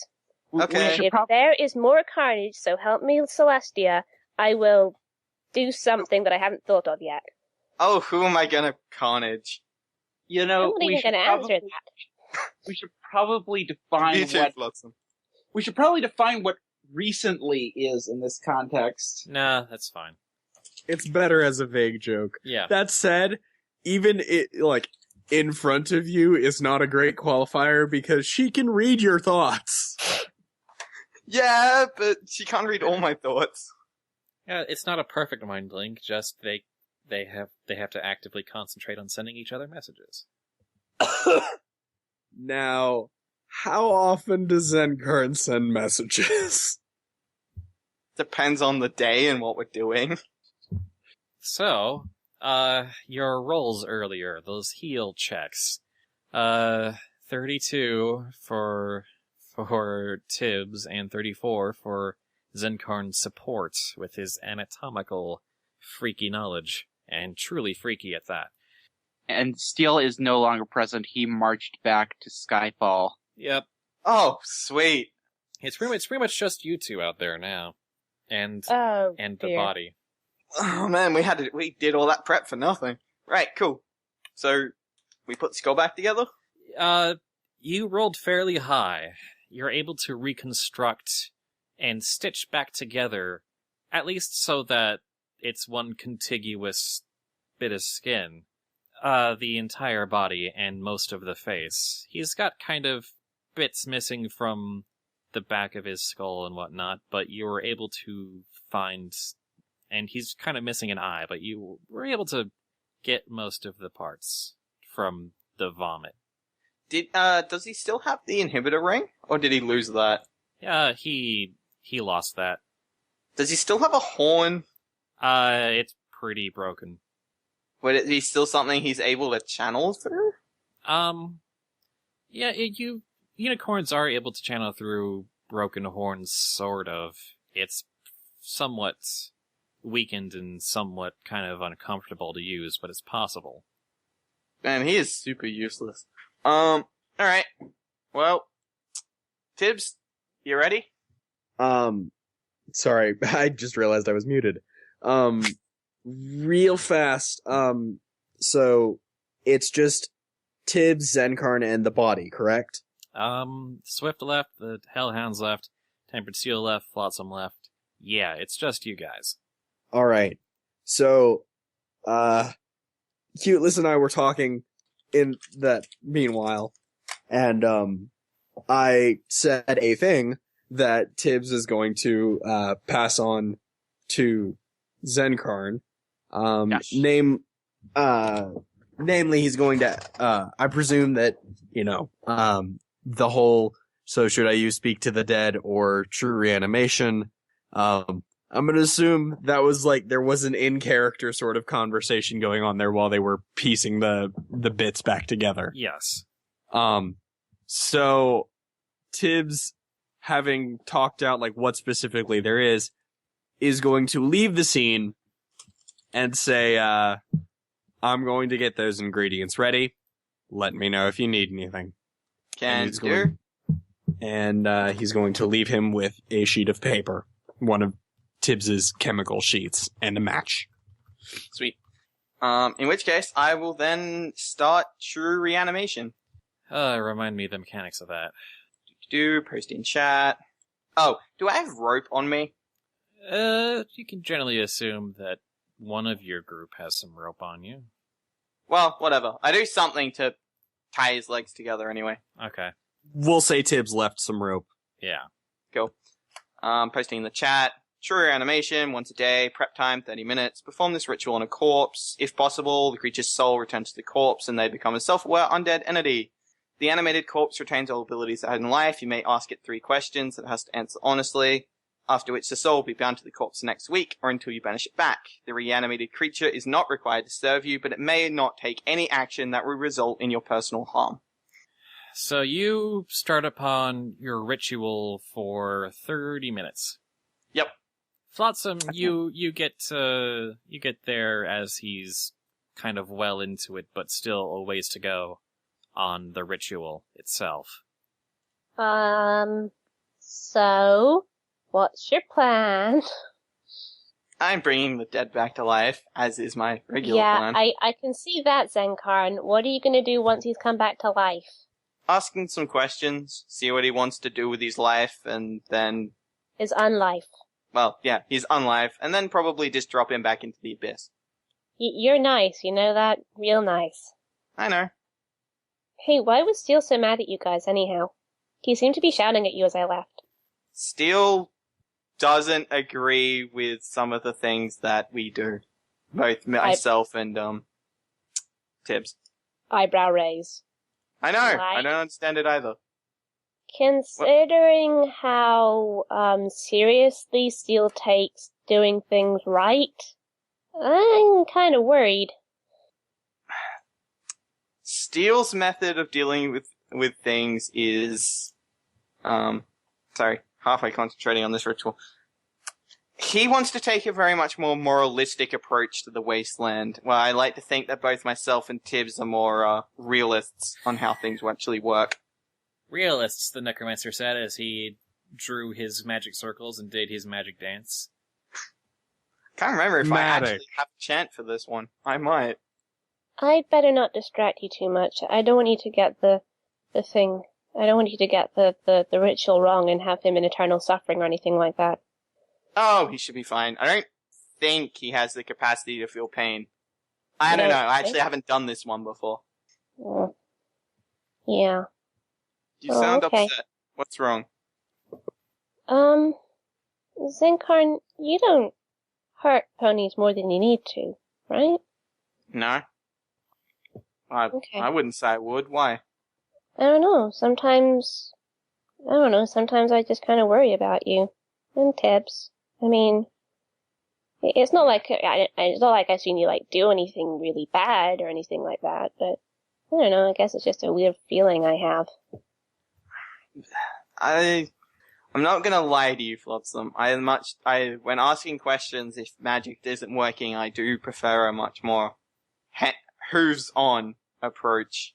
But I'm not going out of my way to just stab strangers on the street for no reason. I guess it's just that I know we're not good ponies particularly, but I don't want to be bad either. I don't want to... It's not just how we treat the people we like and the people that we don't even know that kind of defines who we are. It's how we treat our enemies as well. And if there's such a thing as a soul, which, I mean, there must be, right? Otherwise your magic wouldn't work. Yeah. I guess I want to keep mine clean for the next pony. Or at least as clean as possible. And I guess I worry about yours too, because you're a necromancer, right? So you're probably going to be around for a long time. And I don't want you to have lots of regrets. I want you to be okay, even when I'm not around to look after you. Thank you. I'll be fine.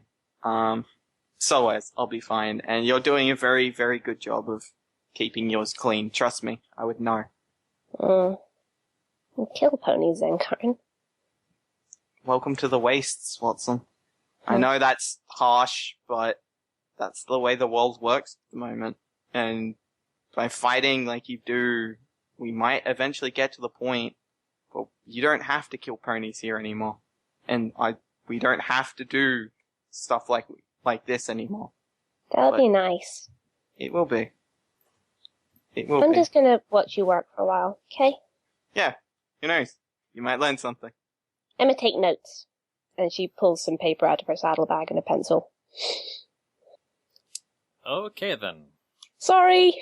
I don't know where that came from. No. I do like some improv, as you know. And Spud's like, yes, one more step on making Zenkar not a complete psychopath. No. That too, I'm not gonna lie. I like that too. Flotsam is we had a conversation before the session today about We did what? about how evil Zenkarn is, and yeah. I felt the weird urge, after all the talk of torture earlier, I felt the urge to assert my position as moral center of the party. Not a bad instinct. If nothing else, Flotsam is Zenkarn's morality pet. Yeah. I wouldn't say pet. Okay, but can I be a head pet? Well, not pet. Flotsam is my morality leash. She keeps me where I need morality to be. Noun, whatever. Let's get on with this. I'm a morality fish? Anyway. It's a morality fish. I carry you around in a plastic bag. I just ignored the We carnival. established this earlier. She's the morality bot. Beep boop, blub blub blub blub blub blub blub. Morality in a box. Beep boop, think about what you're doing. Beep boop. And the other people, the morality blowtorch. What? You talking about Firelight? Did we just accidentally establish that Tibbs and Flotsam are the devil and angel on Zedkarn's shoulder? Holy fuck.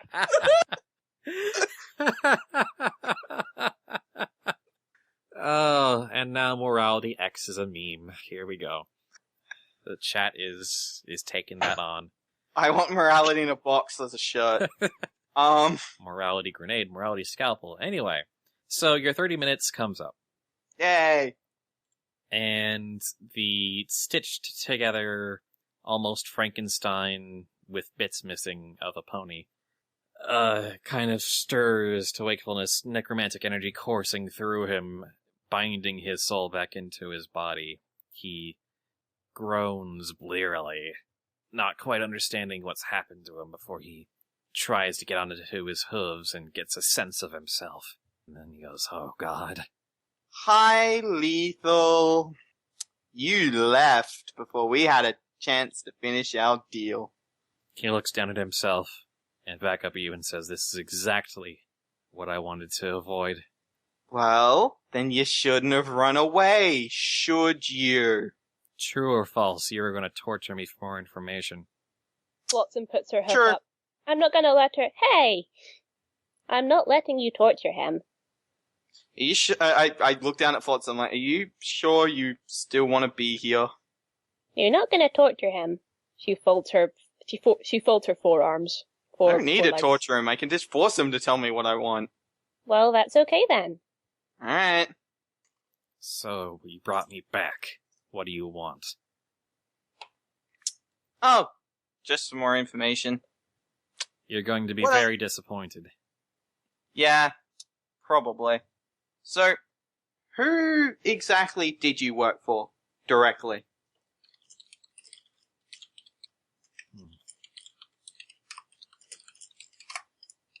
Is this one of your questions you're compelling? Yes. And if anyone else has a question for him, feel free to just type it down. A pony named Ghastly. My god, a Pokemon.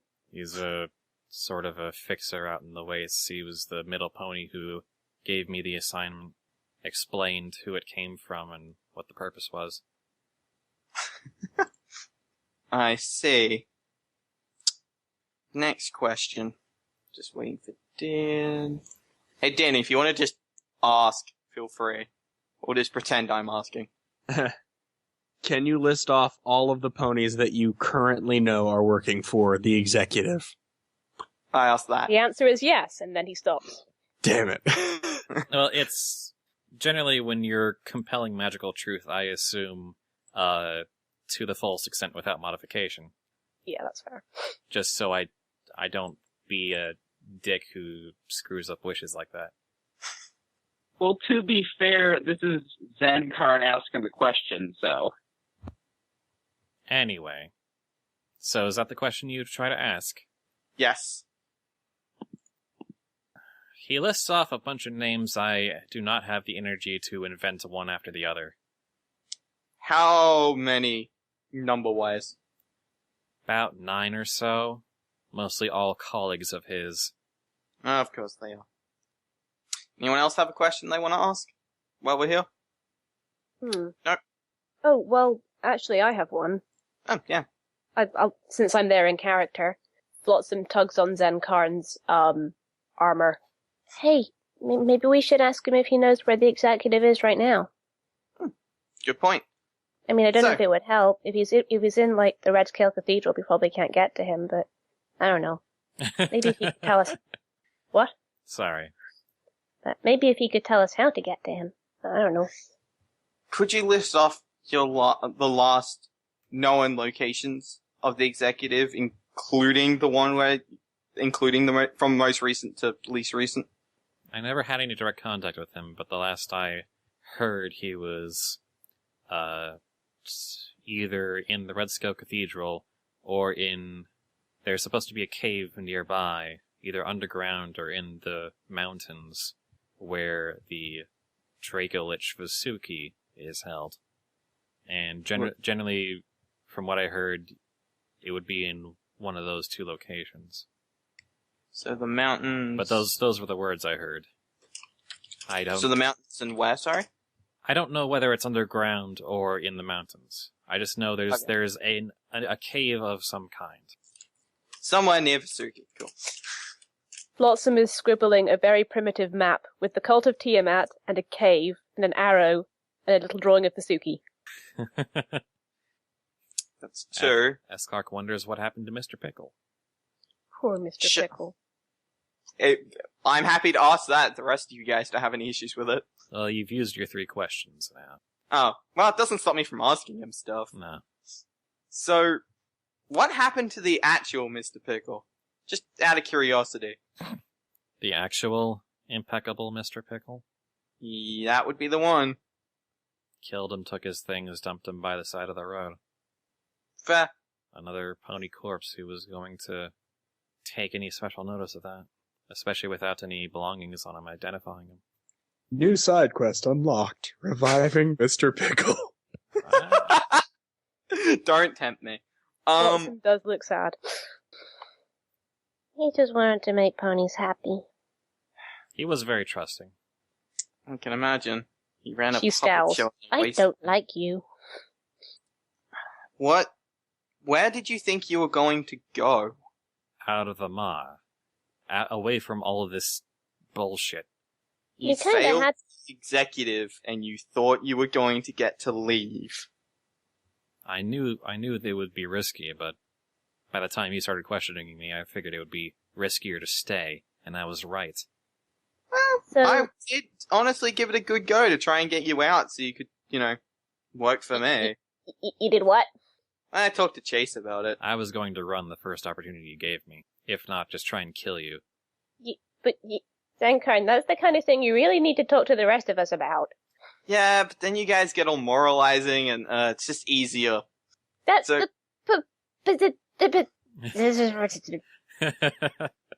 Flotsam is starting to bury herself in the sand in frustration. Just like, no, I give up. The zebra is beyond help.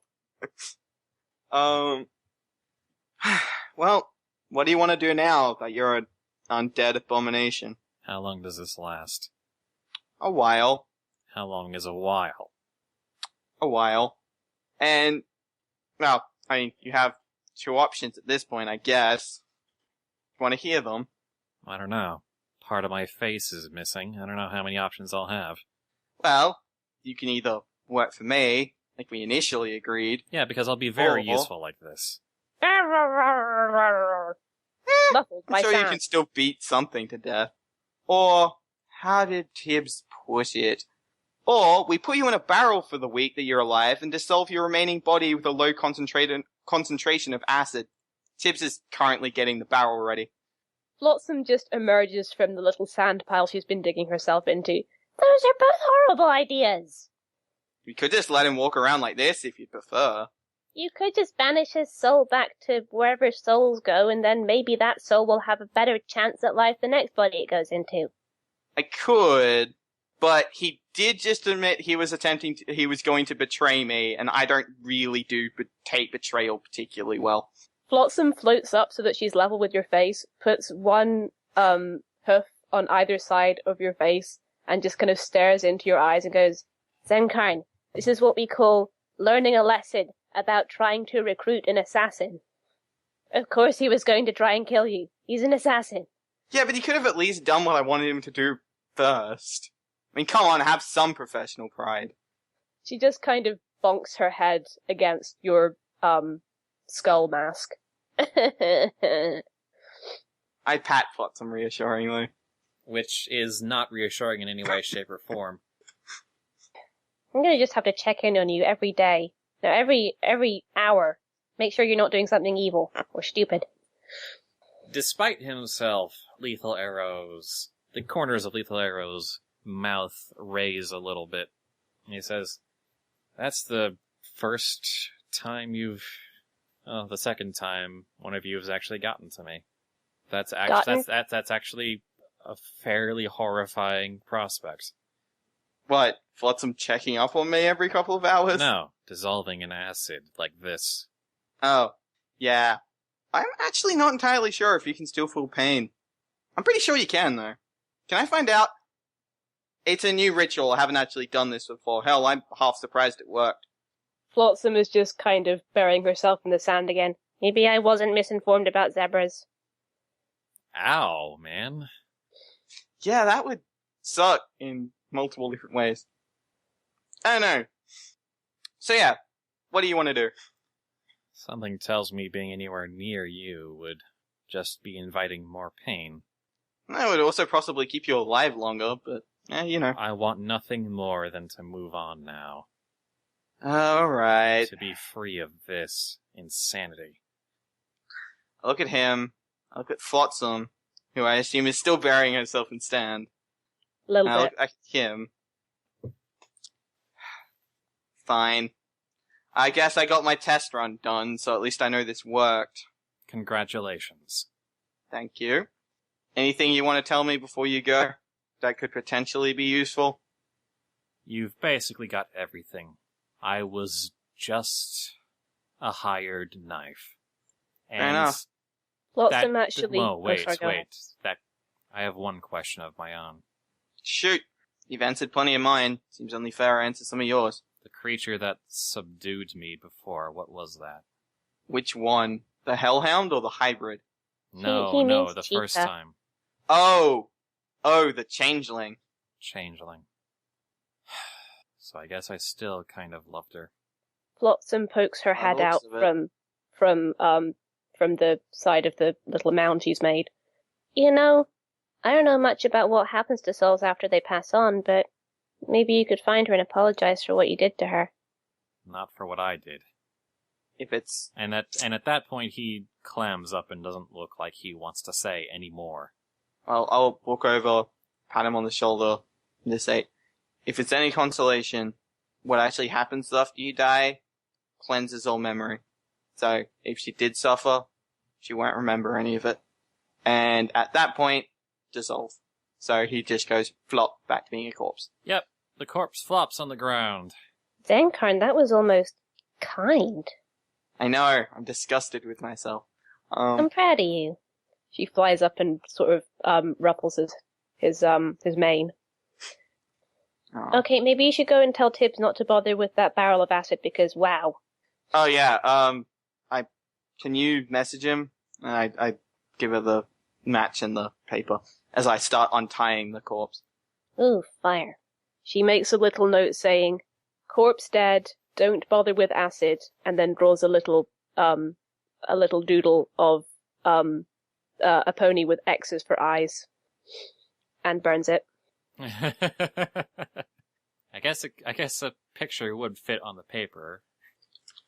The picture paints 1,000 50 words. words Oh snap, that's over the limit. Yeah, you're over the word limit. Damn it. But yeah, I'll retrieve Tibbs's rope, and I guess we go back to the airship. Tibbs has spent the last 30 minutes finding a barrel and then trying to find a secluded place for it, so thankfully I guess he hasn't gotten too far with the acid. Yeah. I'm sure there's someone we can dip in the acid bath. God damn it. Tibbs. What? Tibbs Tibbs being scarily capable of rather gruesome things? You don't say. He's Walter White in so many ways. Yeah. Darn, I wasted all this lie. Look, I didn't I'll think make it was normal half a zombie, bottle. Dip that in the lye. Same kind of thing. Tibbs' response, guess I'll just make some fucking soap now. God damn it. Alright, so you two head back then? Don't think there's much else out here for me to do. Do you want to bring the corpse along? Watson will suggest bringing the corpse along as a present. Yes. To, actually, yes, because remain. the coroners will probably want it. You can just mook it and have it follow you. Yeah, but then it only lasts 10 minutes, then it turns to dust. That's the only problem. Oh, right, yeah, okay. Because I don't have the 3-hour one anymore. So you'll Ropes to drag a body with. So you'll actually have to... Oh yeah, you have ropes to just drag it across the desert, across the mile or so to get back to the ship. So I create mooks to drag the body for me. Okay, sure. Oh, I was joking, but sure, okay. Well, I don't know, that'll probably use your uses for the day, maybe not. Well, I have infinite mooks. Oh, right, yeah, you do. So you can just, spend a couple minutes raising some zombies so that they'll just carry the extra corpse for you. Zenkarn observes and possibly helps a little bit because she's learning this stuff. Not that I'm going to have zombie summoning stuff at level 10. That would be OP. You're a one pony bomb beep factory. Yeah. We both are at this point, so... That's true. You have expert knowledge of bombs now, don't you? Yep. No, Zero, Spud was not gonna let me keep him as another companion to follow us around. God. Like, what have Aurelia and Jin been doing this session? Does anyone know? Drinking in a bar. Well, Jin is talking in front of... Jin is practicing talking in front of a mirror. Like, hi, summer, snow. I mean, hi, snow. I mean, hello. I mean, oh god. And Aurelia's just sitting there leaning against the wall making fun of him. It's like, oh, look at you, the lady stallion. Tongue-tied over us. Shut up!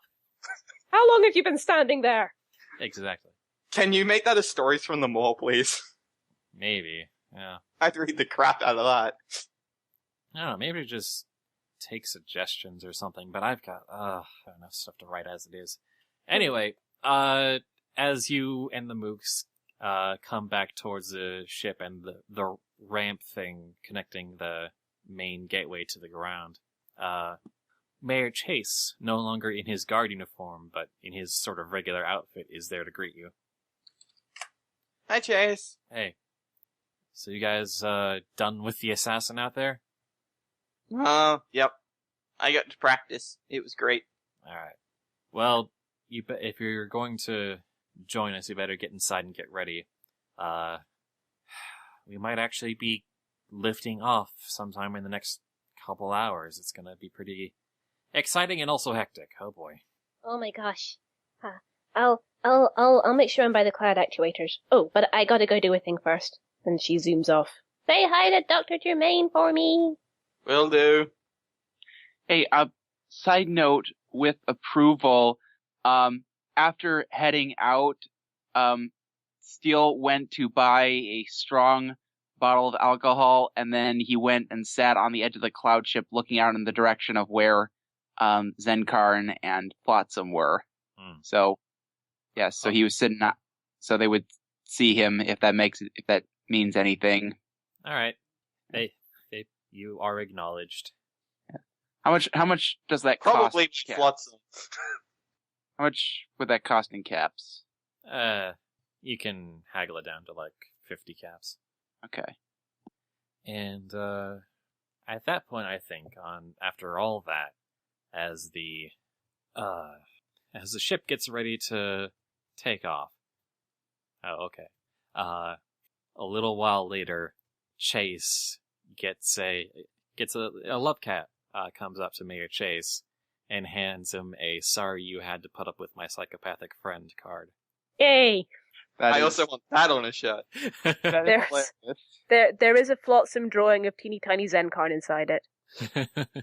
And Chase just kind of sort of grins nervously and just goes,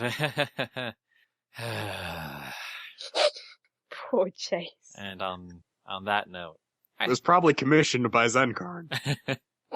No, it was Flotsam. I like to think it was just Butter's idea. No, it was from Flotsam through Vermilion. Anyway, on that note, that is where we'll end tonight's session. On that sigh. That should be how I close the every game I do is on that sigh. This has been. Join us next week when we. Yes. I don't think we need an ending. Just keep that. Yeah. Next time.